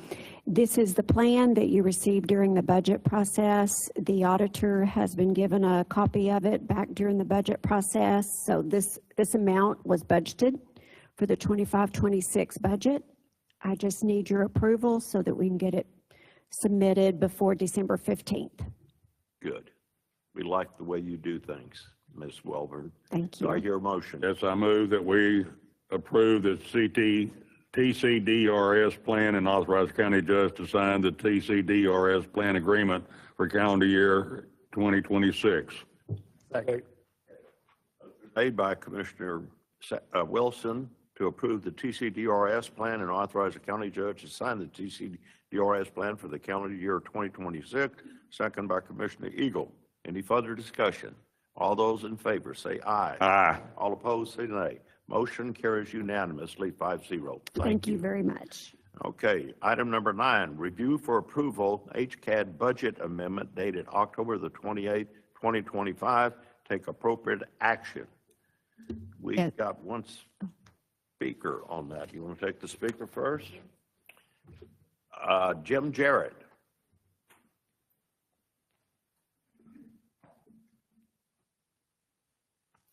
Thank you, Judge. Thank you, Commissioners Court. Last time I spoke here, the microphone was not working, and at that point in time, I did congratulate each of you for the presentation and preparation that led to the favorable vote on Bond A and Bond B for the jail and the roads. Thank you again. And I also just wanted to speak to the fiduciary responsibility that each of us as elected officials have, and one of them as it relates to the Texas appraisal boards. And one is there's a potential breach of fiduciary duty if there is approving or ignoring unlawful budget amendments. And what I want to say today is congratulations to our chief appraiser, Mr. Law. This budget amendment is by the book, is what should be done, in my opinion. It represents everything that we've asked for and everything that the tax code says that should be done. Why is that important? Because from all of the years before Mr. Law got here, 216 through 222, over 1.6 million has been amended into the budget over and above what our taxing entities approved, as reported in the end of year appraisal district or the appraisal district audits. It's not, I can't make it up. It's 1.6 million of that, 2.2 million was actually spent for unapproved items. This is, we approved utilities for $100,000. And the new budget comes in, utilities has been lowered to 80,000, but something else of the board's approval has been thrown in for $150,000. More money was spent on items that we never saw, we never approved over the past years. Mr. Law has cleaned that up. Thank him for cleaning that up. And I'll also say thank you to everything that has been brought up to Mr. Law over the last 2 years, from excess funds, which excess funds are now returned back to the entities as they should, from items in the way that the budget is presented, the information that is presented as it relates to salaries of the, how many entities do we have? How many employees do we have? What is their role? What is their salary? What are their benefits? All supposed to be presented in the budget. There was a omission of that. It was pointed out. Next budget comes out. All of that is there as per the tax code. So I think we owe Mr. Law just a big vote of confidence and a thank you for what he's done over the last 2 years. Thank you. And we certainly see this as, although we don't have to approve it, I think it is important that we recognize it, and I encourage you to approve it. It will be presented to the city next Tuesday. Yeah. Thank you. Thank you. Okay.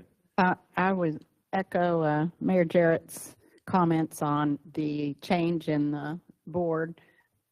This at HCAD and our change in leadership with the chief appraiser, we've gotten a lot more transparency since the new chief appraiser has been on board. I think that while we, as Mayor Jarrett said, we don't have to approve this. Thank you for sending it to us to review. And also thank you for finding a way within the money already allocated by the taxpayers to pay for the forensic audit. And, but I think that we, just in transparency from this taxing entity, I think that we owe it to our taxpayers to see it. And so that's why I put it on the agenda, so that they would be able to see this attached to our agenda, and then we could have this discussion. So thank you. And with that, unless anyone else? Yeah, I just want to pile on with Mr. Law. It's been great having him. He's been very responsive. He's been very helpful to this commissioner, and I do appreciate that. And I appreciate what you've done with what you're working with to get things in order the way you have, and I do appreciate that. So, thank you. And okay. With that, I'll move that we approve the HCAD budget amendment as presented by our chief appraiser. I'll second that. As sent by the HCAD, and I do pile on also by thinking you're doing a fabulous job, and you answer my questions diligently and quickly and do a great job. Second by Commissioner Eagle. Any further discussion? All those in favor say aye. Aye. All opposed say nay. Motion carries unanimously 5-0. Item number 10, discuss and take appropriate action to approve an employee's vacation leave accrual date to begin with full-time start date of employment. This employee's leave accrual date started over when the employee transferred from Hood County Clerk's Office to adult probation. The employee started working full-time for Hood County 9/14 of 2020. If approved, this action will only change leave accrual moving forward from November 12, 2025. Ms. Welborn again. We did this the last time. We did, and this is really just piggybacking onto that action, because we do have 2 more employees that were affected by this. And so the adult probation director asked if we would look at these 2 employees based on what the court did for her. Okay, but do I hear a motion?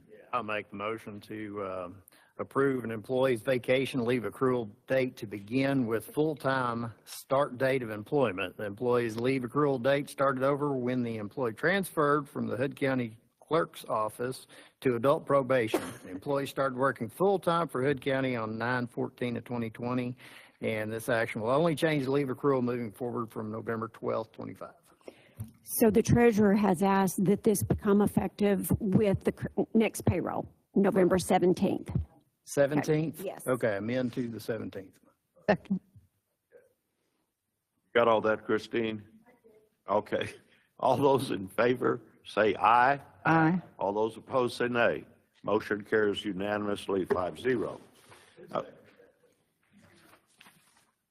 Yeah, both. I don't know who she put down, because Commissioner Wilson and I said at the same time. No, it was either Jack or Nanette. Oh, Jack. Yeah, that's right. Okay. Jack. Second by Jack. I hear him first. Got a louder voice. Okay. Item number 11, discuss and take appropriate action to approve an employee's vacation leave accrual date to begin with full-time start date of employment. The employee's leave accrual date started over when the employee transferred from Hood County District Attorney's Office to adult probation. The employee started working full-time for Hood County April 1st of 2024, or April 1st of 2004. If approved, this action will only change leave accrual forward moving from November 12, 2025. This is the same thing for another employee. Yes, sir, it is. Exactly right. And the treasurer has asked it be effective November 17th, starting with that payroll. Okay. Again, November 17th, is that right? All right, do I hear a motion? So moved. Okay. Who's second? Okay, motion moved by Commissioner Andrews, second by Commissioner Wilson, okay? Any further discussion? All those in favor say aye. Aye. All opposed say nay. Motion carries unanimously 5-0. Thank you. Thank you, Ms. Wilburn, for the excellent job you always do. And working that out took a little mental gymnastics, didn't it? Okay, item number 12, discuss and take appropriate action to adopt a resolution requesting detailed explanation of a $216,952 retirement parentheses write-off noted on page 19 of the Hood Central Appraisal District 2023 fiscal year audit. We have one speaker on that, and it's Jim Jarrett. Oh, I'm sorry. We have 3 speakers. Yes, we do. I'm sorry. I just saw, I'm so used to seeing one. You're first, though, Jim. Very good. Thank you, Jim Jarrett, again. This also fits under the fiduciary responsibility and of a obligation. One of our obligations is to include intervening or reporting if appraisal district officers, that may not be it. Yes. Oversight of the use of funds for fiduciary responsibility is that we must ensure that funds contributed by the taxing entity to the appraisal district are spent only for authorized budgeted purposes. One of the things that we have to look at here is the timing on this. We, as the Commissioners Court, city, most of the taxing entities operate on a fiscal year ending in October. HCAD does, they operate on the calendar year ending at the end of December. So the reporting comes about a year later, and that's why we're looking now at 2023. And actually, I was waiting for the 2024 financial statement, the true up, to see if there was any more non-capital assets that are not being depreciated, and if there were any more retirements. Mr. Law, again, has been very gracious working with the auditors and getting me in front of them and asking the questions. What is a retirement? I said, I come from the private industry. When you say retirement, what does that mean? She very clearly said to me, oh, it's a write-off. Wait a minute. 21, there was $71,000 spent. 22, there's $120,000 spent is put in capital assets. 23, there's another $25,000, 23,884. It adds up to $216,952, and now it's retired. It's written off as a capital asset not being depreciated under construction in progress. We've had no budgeted monies for construction. The budget requires that it list all of the capital projects, if there is any, in the budget. There aren't any, well, there are some listed. They are workstations, computer stations, furniture. They're not construction in progress. And they're sure as heck not $216,000. So I've asked, what are the invoices? What makes up $216,000? And I've been given the option of setting it up with the auditors at $20 an hour on an undetermined number of hours that they can tell me what was written off. And I'm like, excuse me, you come into my house and my personal house and you say, oh, you purchased X, it didn't work, so you just threw it away.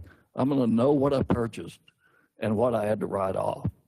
And I think that there's just another way that this information can be obtained through the HCAD without having to go through all of the PIRs and then having the audit group charge us for doing. I mean, they wrote off $216,000. They don't know what it was. What kind of audit is that? And these are the auditors who took over after the previous auditors. And these auditors, first thing they did was identify $1 million difference in the retirement fund. The old auditors are reporting it at $400,000 in income that expenses that have to be covered. New auditors say, oh no, you're $700,000 more than has to be covered. That's $1.1 million. Swing right there. They have a $3 million budget. Don't you think the taxing entities would want to know the difference in 1.1 million? A third of the budget looks like this, and we're still paying into the budget. It's $2 million over accrued for the retirement account.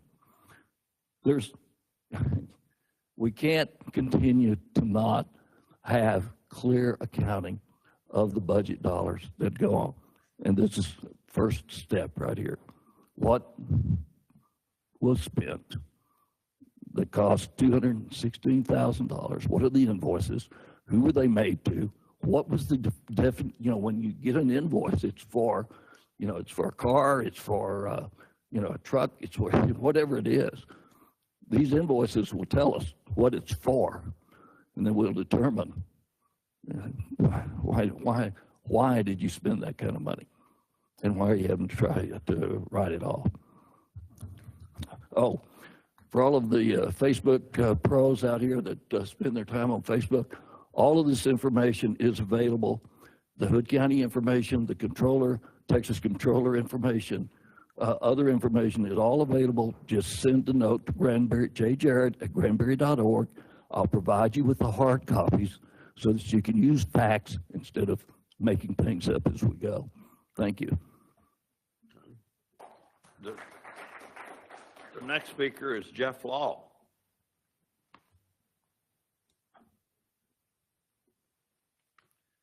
Thank you, Judge. Thank you, Judge Maskill and Commissioners. Appreciate the opportunity to speak, and I really appreciate your kind words. Wasn't expecting that, and I didn't even think to sign up on the other two items, but I guess you didn't have any questions, so I'll just get off into this particular issue here. Mayor Jarrett did send an email and did make some requests of the appraisal district pertaining to this particular issue.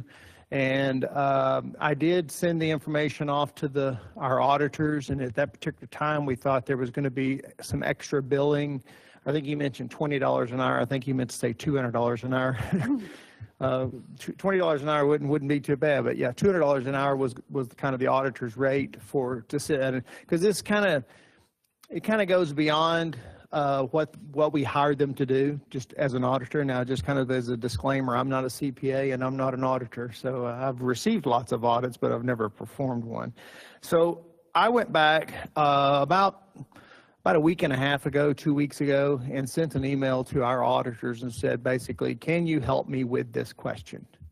And our auditor did reply, and what I want to do is I want to read you their explanation, which I hope will answer the question that the resolution is seeking to achieve.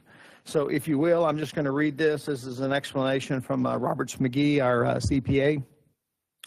And she says, the first thing that I need to do is define two things. Those two things are government-wide financial statements and government fund financial statements. The definition she provides for government-wide financial statements is, these are full accrual financial statements required to be presented by GASB 34. They include long-term assets and long-term liabilities.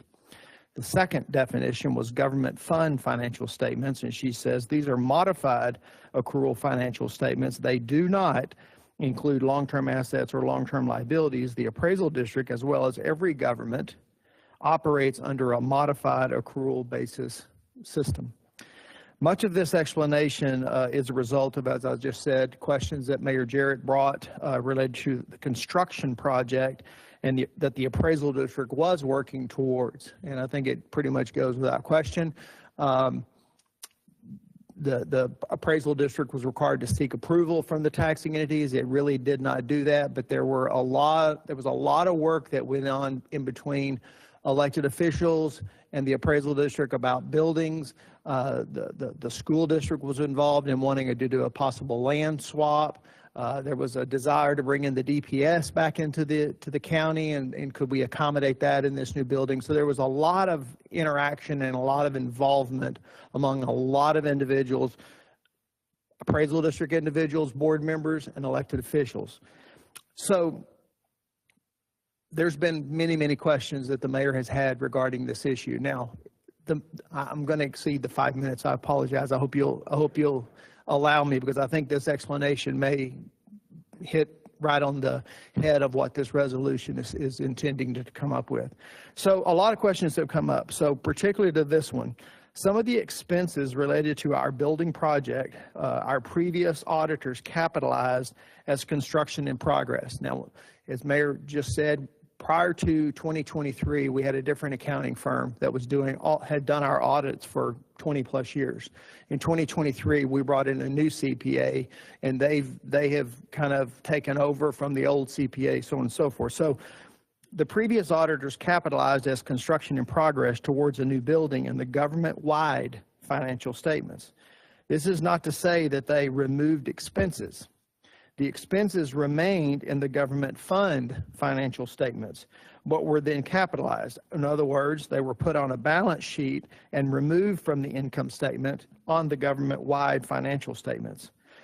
These invoices totaled $163,021.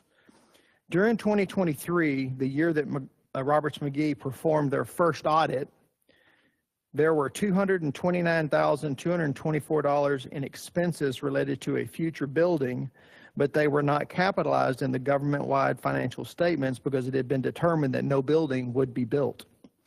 These amounts remain in expenditures in both the government fund financial statements as well as the government-wide financial statements.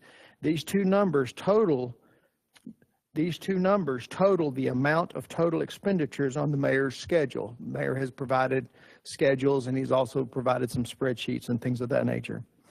At the end of 2022, the construction in process balance was $193,068. This included the new building project of $163,021 and $30,047 towards a new roof for the current building. During 2023, there were additional expenditures related to roof for the existing building of $23,884, which totaled $53,931, which if you take the two numbers, that was $30,047 plus $23,884. I'm leaving off the cents. So if you do the math, it may not come up, you'll be off on the cents just a little bit. So in other words, some of this $163,000 was related to invoices pertaining to the possible construction of a new building, but about $53,000 of it pertained to new roof on the existing building that was put in there. This amount was reclassed. This amount was reclassed to buildings and improvements as can be seen on the audit report on page 19, where we roll forward the fixed assets. Construction in progress at 2022 was $193,068. We added $23,884, which was for the roof. We reclassified $53,932 to buildings and improvements, and then we moved $163,021 of the 2022 new building expenses to the expenses in the government-wide financial statements. Did you get all that? I could probably make this. I'm glad this is recorded. But Yes, I can make this available to you, and so you can see the numbers and you can compare them with some of the other documents. In the government fund financial statement, these expenses are in the line item labeled Other. In the general fund, $163,021 was expended in 2022 from the general fund, and $229,224 was expended from the general fund in 2023. We didn't write off anything. Those are her words, not my words, but those were the CPAs. We did not write off anything. We removed the 2022 portion from the government financial statements and treated it like it was a loss on disposal. On page 10 of the 2023 audit, on the line item labeled Loss on Disposal of Fixed Assets, this line totals $163,292, which equals the $163,021 plus an expense of $271 for disposal of a, and she puts in quotes, a 10550 computer system, which had not been fully depreciated before its disposal. I realize that this is a lot to understand. It's a lot to try to wrap your minds around. It's a lot of numbers. But hopefully in this short presentation that I have, it can be helpful. And again, I can send you a copy of this so you'll have it. In essence, that was my personal statement. Here, back to her final statement. In essence, nothing was written off. The expenses were expensed from the general fund in both years, and in both years, right or wrong, those expenses had been budgeted for and I assume not disapproved by the taxing entities. If you do go back and look at our budgets in prior years, there were several years in which about $200,000 was put in the budget for land and building projects. I can't recall off the top of my head exactly which years it was, but there have been monies budgeted for. And a lot of this monies that were being spent, as I understand it, was because, for example, when the school district wanted to do a land swap, we'll take your building since it joins the school property, and we have a piece of property that you might be interested in and could use. Well, questions come up like, well, is it a fair trade? You know, do we need to get an appraisal on it? So the board said, yeah, let's get an appraisal to see if we're talking apples for apples. Other things such as the potential site, there was a question of whether or not it had drainage problems. Well, then the question arises, well, do we need to get a surveyor or an engineer to determine what kind of cost it would be to fix the drainage problems? And apparently there was. So there were expenditures made, but there was also monies budgeted. And so I hope that this provides that detailed explanation of the funds that were, quote, written off. Miss Kara, surname with Roberts McGee, basically said, in essence, they didn't write off anything. I think it was more of just reclassifying and trying to account for the fact that there was monies that were spent, board approved, those things budget approved, so to speak, and then also trying to find a place to put money spent on a project that, quite frankly, was not going to go forward. And did not go forward. And then as I want to make sure that you all remember and know that the district did refund about $1.9 million back to the taxing entities after this item was put to rest, so to speak.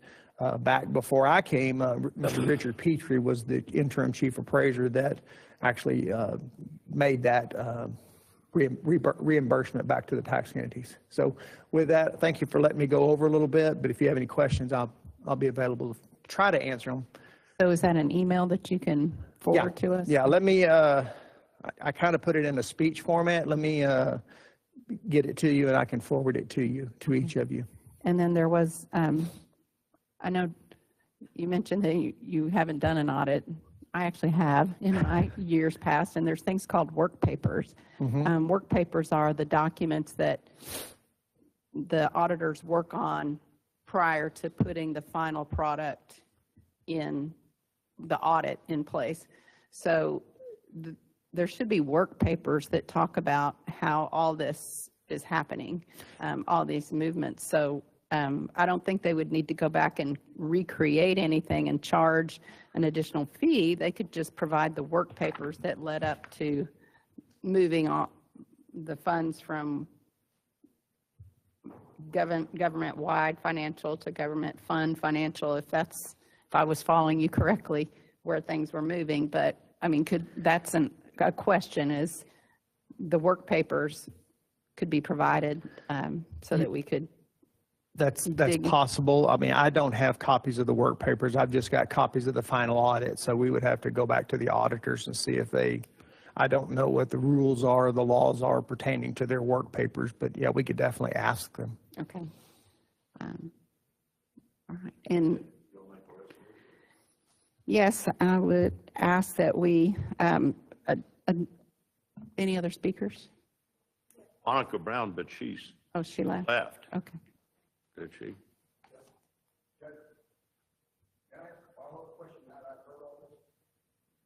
No, that's not in our deals. We passed a law that you cannot.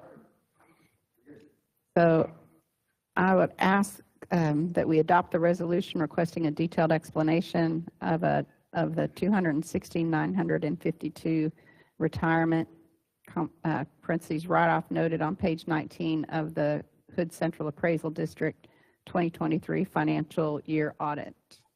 Well, I was going to ask you if I put in here the end of the year. I was going to ask you at the beginning, maybe that we should move that, but it sounds like that's a doable time frame. You're referring like to a deadline? Yeah, it sounds like it said to provide the detailed explanation by 12/31/2023. I mean, I'll 2025, but I'll have it to you by, Yeah. you know, either end of the day or into this week. Okay. Or what she provided me with as far as all these numbers and things of A lot that. of what you provided, and then ask her if she can provide the work. Work papers, yes. And that's going to be subject to CPA's rules. Yeah. Those are her documents. Yeah. I can ask, but Okay. I don't know what. Thank you. Absolutely. That's the motion. Second. Okay. Did you get that motion, Christine? Okay, good. And second by Commissioner Eagle. Any further discussion? All those in favor say aye. Aye. All opposed say nay. Motion carries 5-0. All right, item 13, discuss and take appropriate action to approve resolution in support of the historic Granbury Merchants Association application for the T-Mobile Hometown Grant. The application has been submitted by HDMA to seek funding to install surround sound speakers at several businesses around the downtown square. And we do have two speakers. We have speaker number one is Bobby Grossman.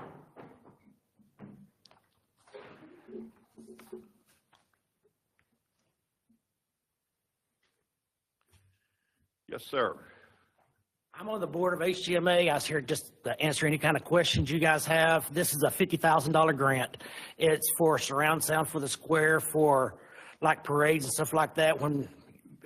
As of right now, we're running wires and speakers and stuff like that, which can be a trip hazard, stuff like that. This will be a permanent speaker system, Bluetooth. It would be controlled by HGMA and also Visit Granbury.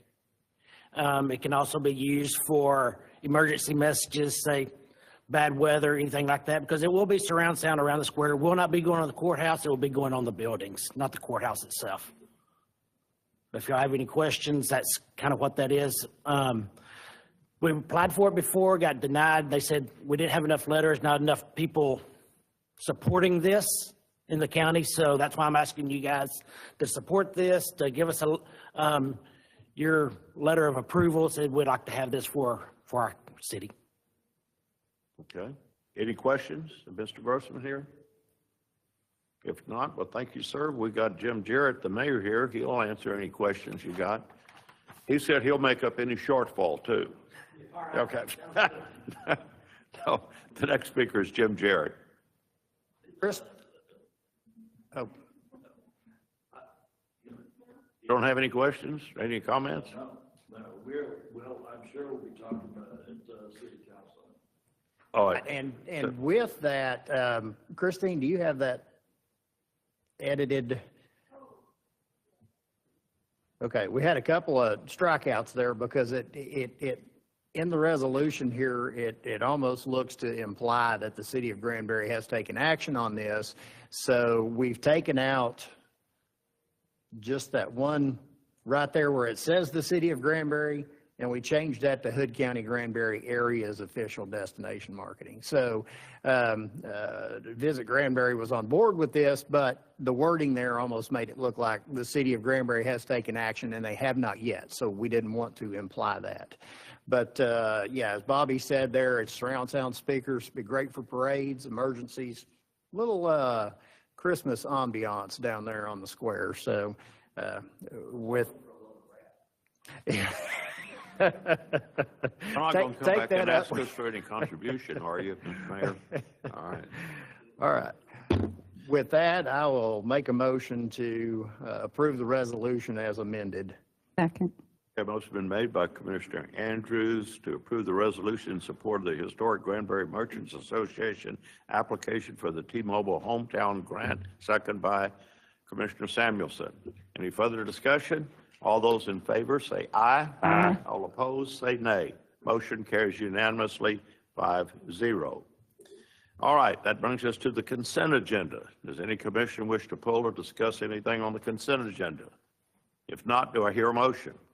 I move that we approve the consent agenda as stated. Second.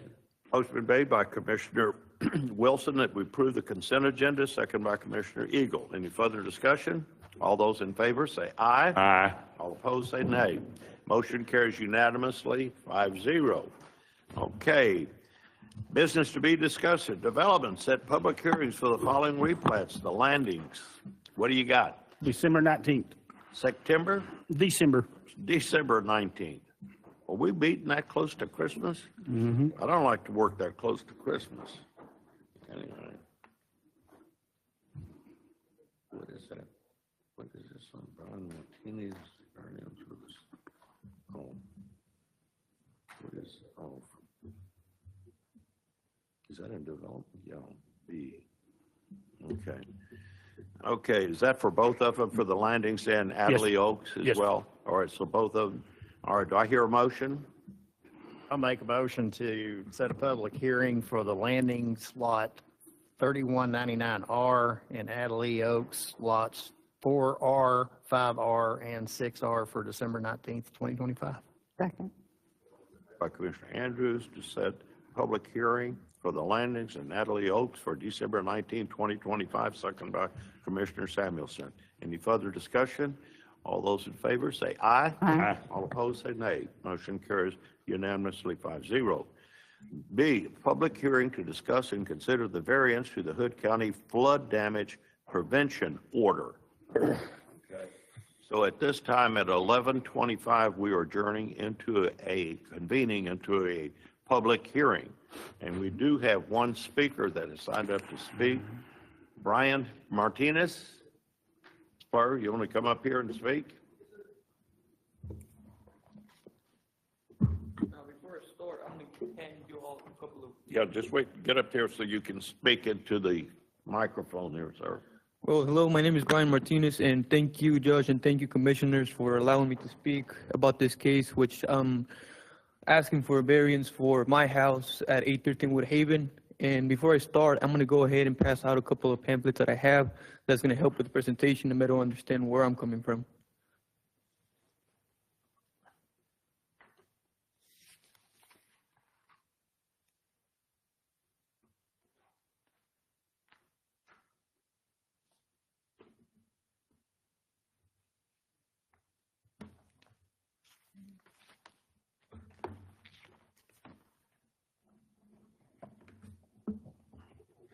Now, within the presentation, we're going to go page by page, so if you want to hold off before looking at it, so we can all go through it together.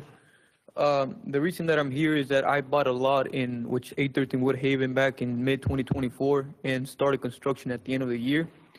Now, prior to starting to build, I was under the belief that I didn't need any permitting because I was outside the city.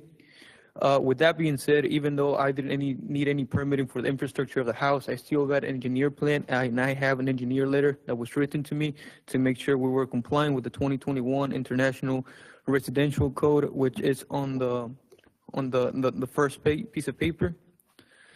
And right after that, after I got everything,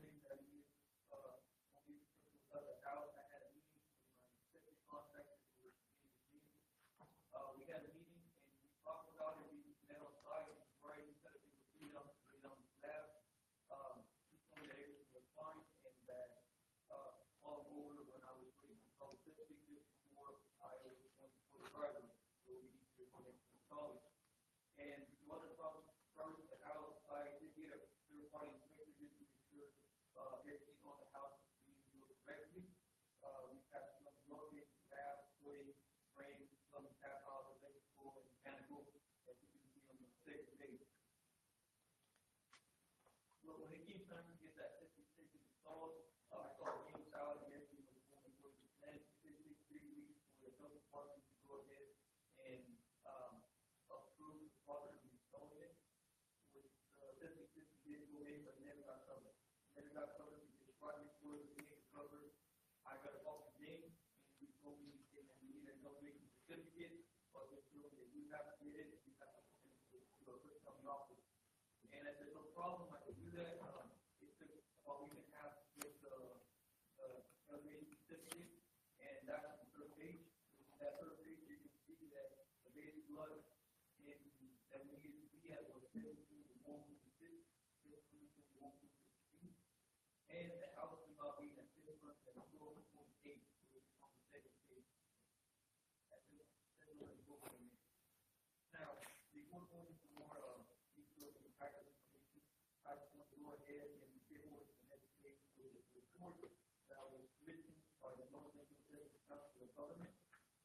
showing the height elevation of the lake capacity, which has been in 1977 at 693 feet. And the most recent one was in 2015 with a rainfall at 693 feet. Now this shows the house that I'm looking at 712.8, well above the height elevation of the lake capacity. Now, the reason this is because right here in the Granbury, we have a dam, and having a dam, we have a conservation pool level, which is at 693 feet. And again, the height that was reported was 693.6, and the top of the dam is 725 feet, meaning that if my house, there was water ever reaching my house, it was 728, the entire dam would have to completely submerge the water. Now, a good example of how all this works is to go back to October 1981, where there was a huge flood up in northeast Texas, many Texas, and right there, the elevation of the water was 733 feet. Now, with this being the case, there has to be a way to get the water out of it, and it's in the south of the Granbury Authority, with the Austin Lake, Granbury Lake, and Atlantic Lake. They are not dedicated flood storage systems. They are attached to water storage. That's why we have a conservation pool level at 693 feet, and they have never passed more than 693.6 feet after 1957 any rainfall. After that, the USGS, which is the United States Geological Survey, came in and reported all of the water level and source content of the Granbury were not affected by the flood, meaning that the conservation pool level was able to be maintained. There was a notice of quality of the water on the reservoir, the water from Baltimore to Washington. And this is because the flow-through rate matched the input, meaning the water that was coming in, the dam was allowed down. We were able to still maintain that 693 feet of conservation pool level. And just going back to the 1977 and the most recent one of 2015, there were very heavy rainfalls that passed across the entire Rapid River, and that's why the water accumulated to that level. But again, we never even reached 694. Now, if you look at the second page, we're going to look at some geographic maps. And on this one, it doesn't explain much. It just pinpoints the location of the house where the red dot is at. Now, within these 16 feet, there are 10 houses lower than me. And again, you can see that as we point and install it in person. Now, if we flip to the second page, we can actually, I mapped out a map where it shows the elevation. Now, on the first one, I mapped out probably depending where the lake is at, showing that 693.75 feet of water elevation, showing that we are still being maintained on that 693 conservation pool level. Now, on the second demographic, rather than the first, we look at 900,000 pool at the local elevation. He sits at a 701.8 feet. That is my lowest. That is my neighbor at the lowest point. I do have a bit of a mix with other people on. And my closest neighbor sits at a 707.5 feet elevation, still lower than me. Well, I am at a 704.8 elevation. Now, if you look at this picture, you can see the picture of the house where you can see this on a field. The entire lot is on a field. The lot is not insulated. It's one single, underneath the main board in the field, with all the water that is across there, the rainfall goes into the creek and into the lake. Now, you can see that picture. I have no pictures. I have single faucets. I can tap those around if I want to.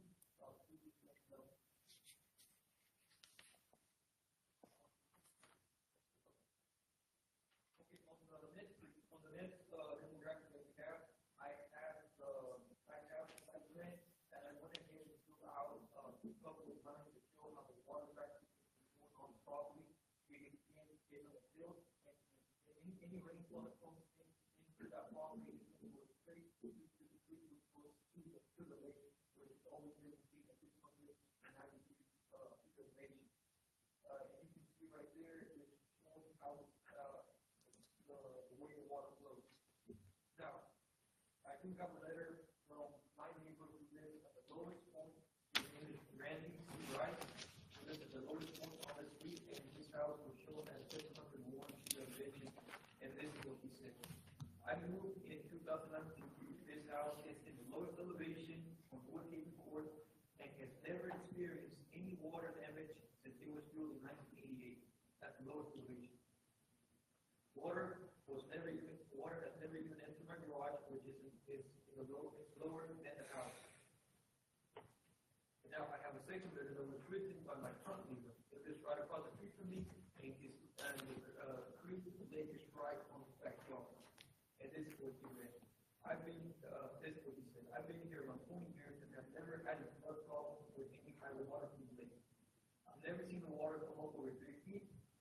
I've lived right in front at 812 Woodhaven, which is on the lake. The lake is on the backyard. 813 Woodhaven is the farthest street from me, and it's at least 4 feet above me. Now, I just want to go ahead and see if the entire lot is concealed. So any water, anything that's coming in, is going to go straight to the creek. So there is no water retention within the lot that I have that I own. Now, as you can see on the next page, I did get insurance, I have flood insurance, as well as I have homeowners insurance, which is anything happening, with the coverage of $250,000 through FEMA. Now, this right here, this insurance is going to take place until the 21st of this month, because I will be able to get it approved and keep the flood insurance on the 21st of that month.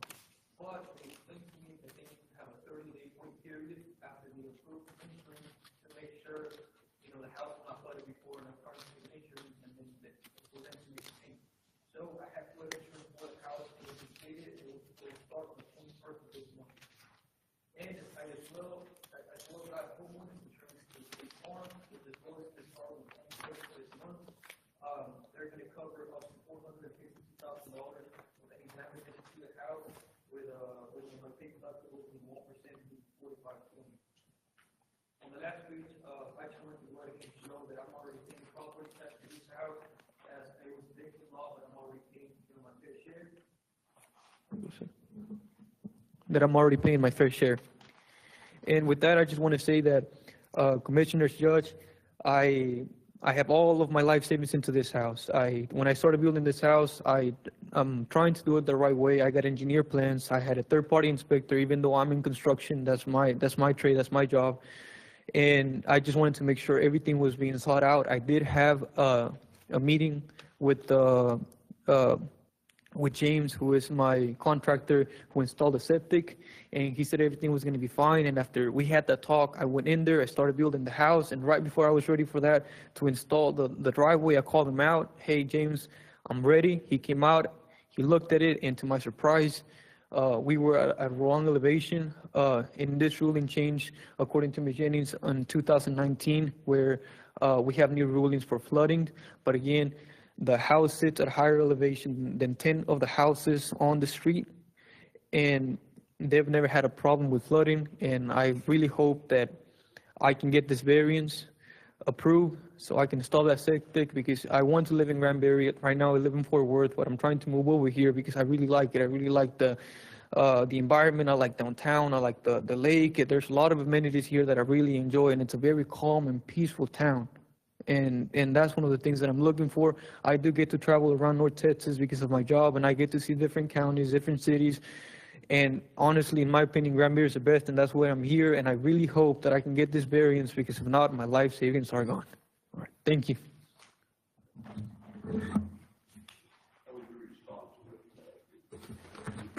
Well, I commend him on doing his homework. He just should have studied deeper, because the misconception that 693 is the normal, that is the normal pool elevation of the lake when we have a static lake, which hasn't happened since Morris Shepherd. But we're not a equestrian lake, we're a riverine lake, which means it's basically a river got turned into a lake. His threat is not from the Brazos River. His threat is from Rough Creek. And if you look at this flood elevation study, there ain't nothing that gets close to 693, even close to that, even for the 20-year floodplain. So his threat ain't from the Brazos River, it's from Rough Creek. That being said, if he was threatened by the lake, the 693 means nothing when it comes to flood contours or hydraulics.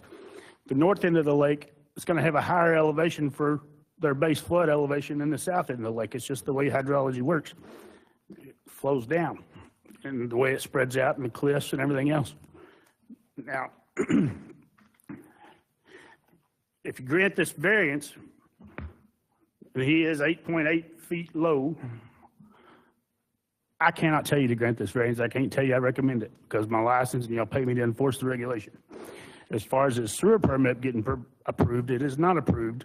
It cannot be approved until he has an approved floodplain permit per the regulations. He did as he's instructed, and I told him to apply for a permit and give me an elevation certificate, but when he brought me the elevation certificate, I just couldn't in good conscience take his money knowing I was going to deny that permit.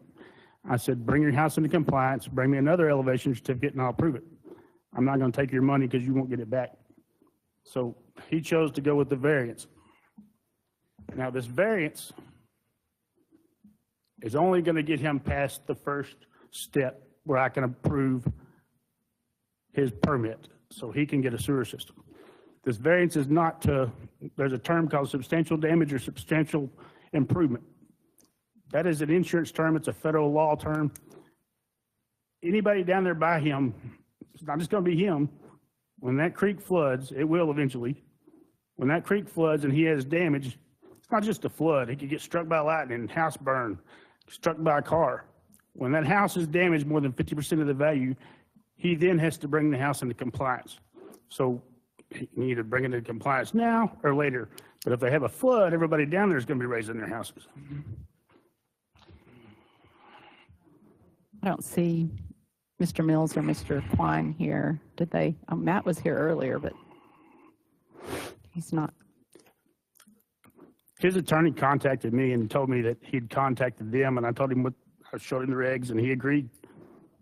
So has he seen the waiver document or the? Him and Jay helped me pin it. I mean, but has. Oh, I don't know. Mr. If y'all grant the variance, I do recommend it's contingent upon the signing of that. Yeah, has Mr. Martinez been given this? And then it's recorded at the county clerk's office in the real record, so it is a covenant that runs with the property. Because it states on there what we're legally required to state if you grant the variance about the higher insurance rates, and has everything else, and it covers liability from the court. Because there was a case back in, I don't know, before 2015. What was that big hurricane in Houston? A commissioner's court in Houston approved a variance for a lady in a wheelchair not to have her house elevated to another story. And then in a hurricane, they picked her off the roof. Well, she turned around and sued that county and won because the court should have known better. So I wrote that trying to protect everybody, not just the court, but me and everybody else. What about doesn't our insurability rely on some sort of compliance? I do have to, if y'all approve this variance, I do have to report it to Water Development Board and FEMA. You have the right to approve this variance, as long as we don't make a habit of approving variances. Because then it affects our rate and it can get us kicked out of the NFIP, even though it's lapsed. How did the homes that are even lower get approved? They were or before get me. built? They happened before me. I don't know. Where was the breakdown here? I mean, would you expect your engineer to go in and see where the base floodplain is before they, I mean, all the work that they did on that? Where I advise anybody that's next to a creek or a river to see if they're in the floodplain before they build. There's the detailed study.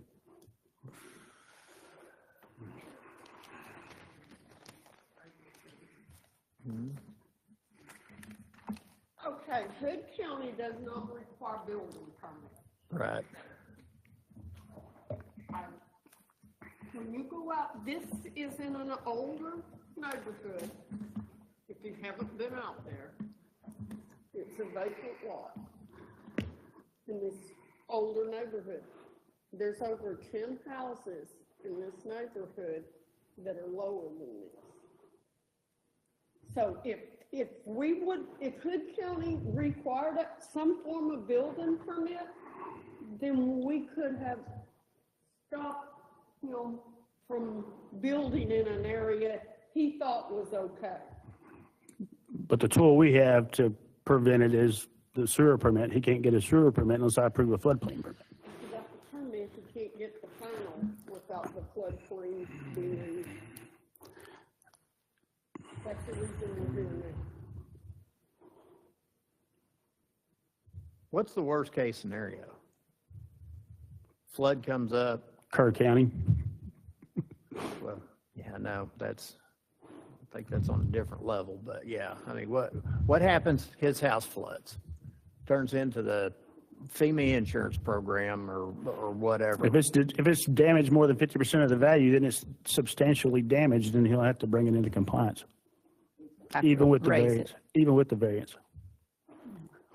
If he could run his car through the front door, if he damaged more than 50% of the value, federal government and NFIP is going to expect us to make him bring it into compliance. It could get struck by lightning and it's substantially damaged. It's not just by flood water. It's anything that's substantially damaged, or if he decides to add on to it that costs more than 50% of the market value of the structure, then he has to bring it into compliance.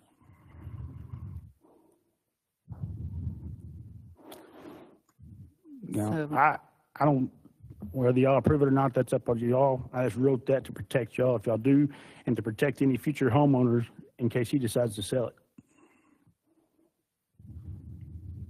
So, Mr. Mills, you've helped draft this, or Alan did. Have you seen it?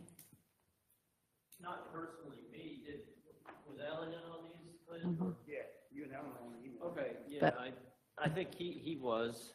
Has Mr. Martin, have you seen this? I have not seen any of the information that they're providing. I just want to go ahead and say again, I have insurance where I'm safe, the neighbors are safe. I mean, to a certain point, the county is safe if anything is to happen. Now, if I get flooded, there's going to be 10 more houses, about 5 houses that are going to be completely submerged in the water. And then the rest are going to be halfway through before I even get my floor wet. And I mean, there's nothing really else that I can tell you is that if there was a proper building, you know, like for example, like in the city where you have to get all the paperwork before you can even start laying foundation or whatever, I would have done that, and it would have been, and we wouldn't be on the situation. But I built this house, I bought the lot, I built it, and I've gone all the way to this point where the house is nearly to a completion, where the septic tank is already in the ground. They haven't covered it, and I get to this point where, okay, well, the house is no good anymore, even though there's more houses going down.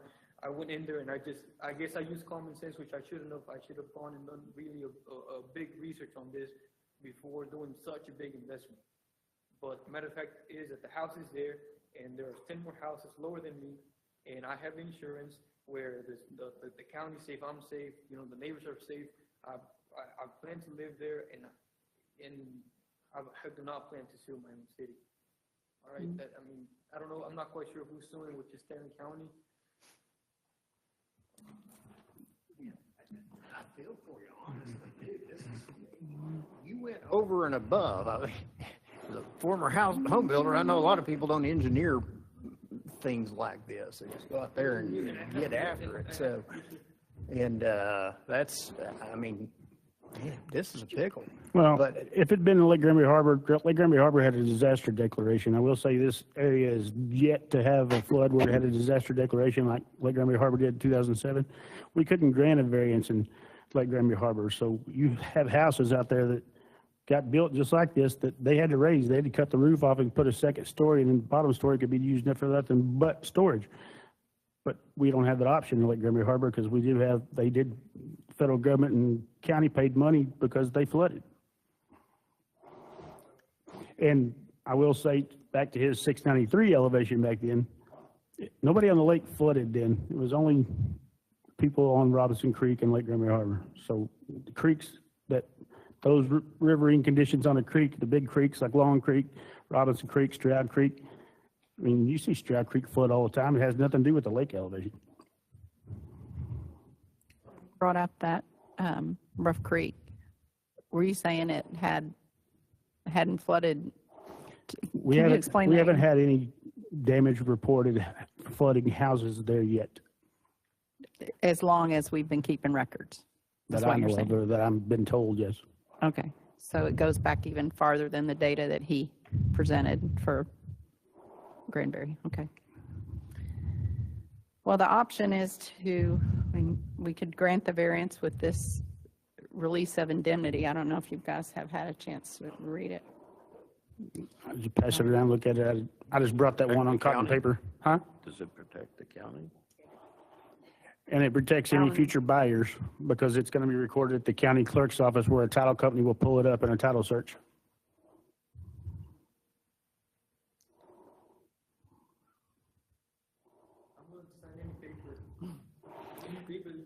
And then you'll have to pay the filing fee at the county clerk's office on Bridge Street, right?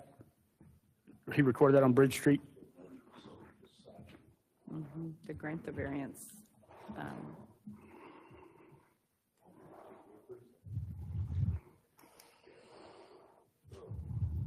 Anybody else going to speak? So if not, here at 12 minutes to 12, we're going to convene back into Commissioners Court. And do I hear a motion?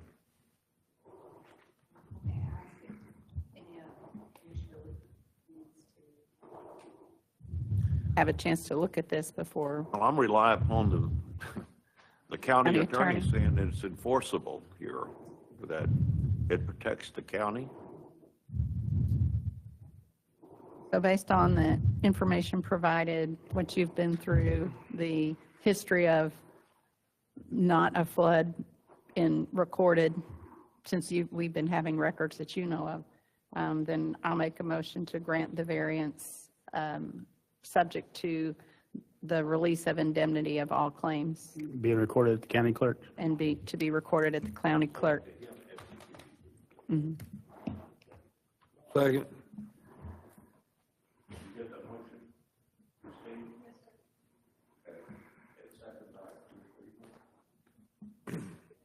Now, this is for me to approve the floodplain permit because the elevation's too low on the house. I still have to impose certain things on his sewer system to make sure that they are impermeable to floodwaters. Like backflow devices and stuff like that. I need, Also, No, that, I was just making that for the record so he knows. the first step. All right. That's it. all those in favor of the granting the variance, say aye. Aye. All opposed, say nay. Motion carries 5-0. Good luck to you, Mr. Martinez. Okay. All right. Item number C, we're adjourning right now at 10 minutes till 12 into a public hearing to consider the replat of the OWD Ranch. Yes, sir. This is the subdividing of a portion of Lot 6RB and a portion of Lot 7, the OWD Ranch, Section A, Phase 2. The property is located in the Road Corridor District in Precinct 1 and is and will be served by private wells and on-site sewage facilities. These lots will access the existing WD Court, which is county maintained. As required by statute, notices of the public hearing were mailed to every property owner in this recorded plat, and all comments have been addressed. I got anything to follow up that last one with over there? Any other questions? Anybody else in the public speak? If not, then at 8 minutes till 12, we're convening back into Commissioners Court. And do I hear a motion? Yeah, Judge, I'll make a motion to approve the replat of Old WD Ranch, Section A, Phase 2, lots 6R-B1 and 6RC and 7R-A. Second. A motion made by Commissioner Andrews to approve the replat of OWD Ranch Section A, Phase 2, Lot 6R-B1, 6R-C, and 7R-A, second by Commissioner Samuelson. All those in favor say aye. Aye. All opposed, say nay. Motion carries unanimously 5-0. Thank you, Brother Head. Financial, our illustrious auditor here, Ms. Stephanie Matlock. Well, hello. I would like to ask the court to consider certification of payment of invoices for the period of October 17th, 2025 through October 30th, 2025. Discuss vendor payments over $10,000 and take appropriate action. Expenditures for November 12th, 2025 Commissioners Court. Old budget, $74,110.37. New budget, $3,157,169.54. My office has reviewed all invoices and recommends payment. Anybody have any questions? Do I hear a motion? I move that we pay the invoices for the period October 17th, 2025 through October 30th, 2025 as presented. Okay, motion made by Commissioner Wilson to pay the bills in the amount of $74,110.37 from the old budget and $3,157,169.54 from the new budget, second by Commissioner Andrews. Any further discussion? All those in favor say aye. Aye. All opposed say nay. Motion carries unanimously. Is that it? All you got the bank reconciliation in the reports, right? Yes, sir. So I don't know if you want to combine them or do them separately. Let's do them separately. Okay. I'm asking the court to consider the financial reports received and reviewed by my department for the period of October 1st, 2025 through October 15th, 2025 and take appropriate action. My office has reviewed all these monthly reports and asks that the court accepts them. Okay, do I hear a motion? That we accept the monthly reports as presented by the auditor.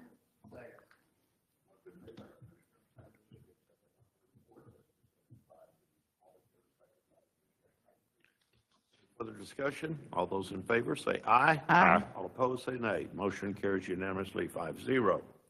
Audits, reconciliations. Okay, I ask that the court consider the bank reconciliations received and reviewed by my office for the period of October 1st, 2025 through October 15th, 2025 and take appropriate action. My office has reviewed all the reconciliations and asks that the court accepts them. Okay, do I hear a motion? I move that we approve the bank reconciliations received and reviewed by the audit department for the period of October 1, 2025 through October 15, 2025. Okay, motion been made by Commissioner Wilson to accept the bank reconciliations as stated, second by Commissioner Eagle. Any further discussion? All those in favor say aye. Aye. All opposed say nay. Motion carries unanimously 5-0. Thank you very much, Ms. Auditor. And with that, that concludes the business. And at 5 minutes to noon, we are adjourned.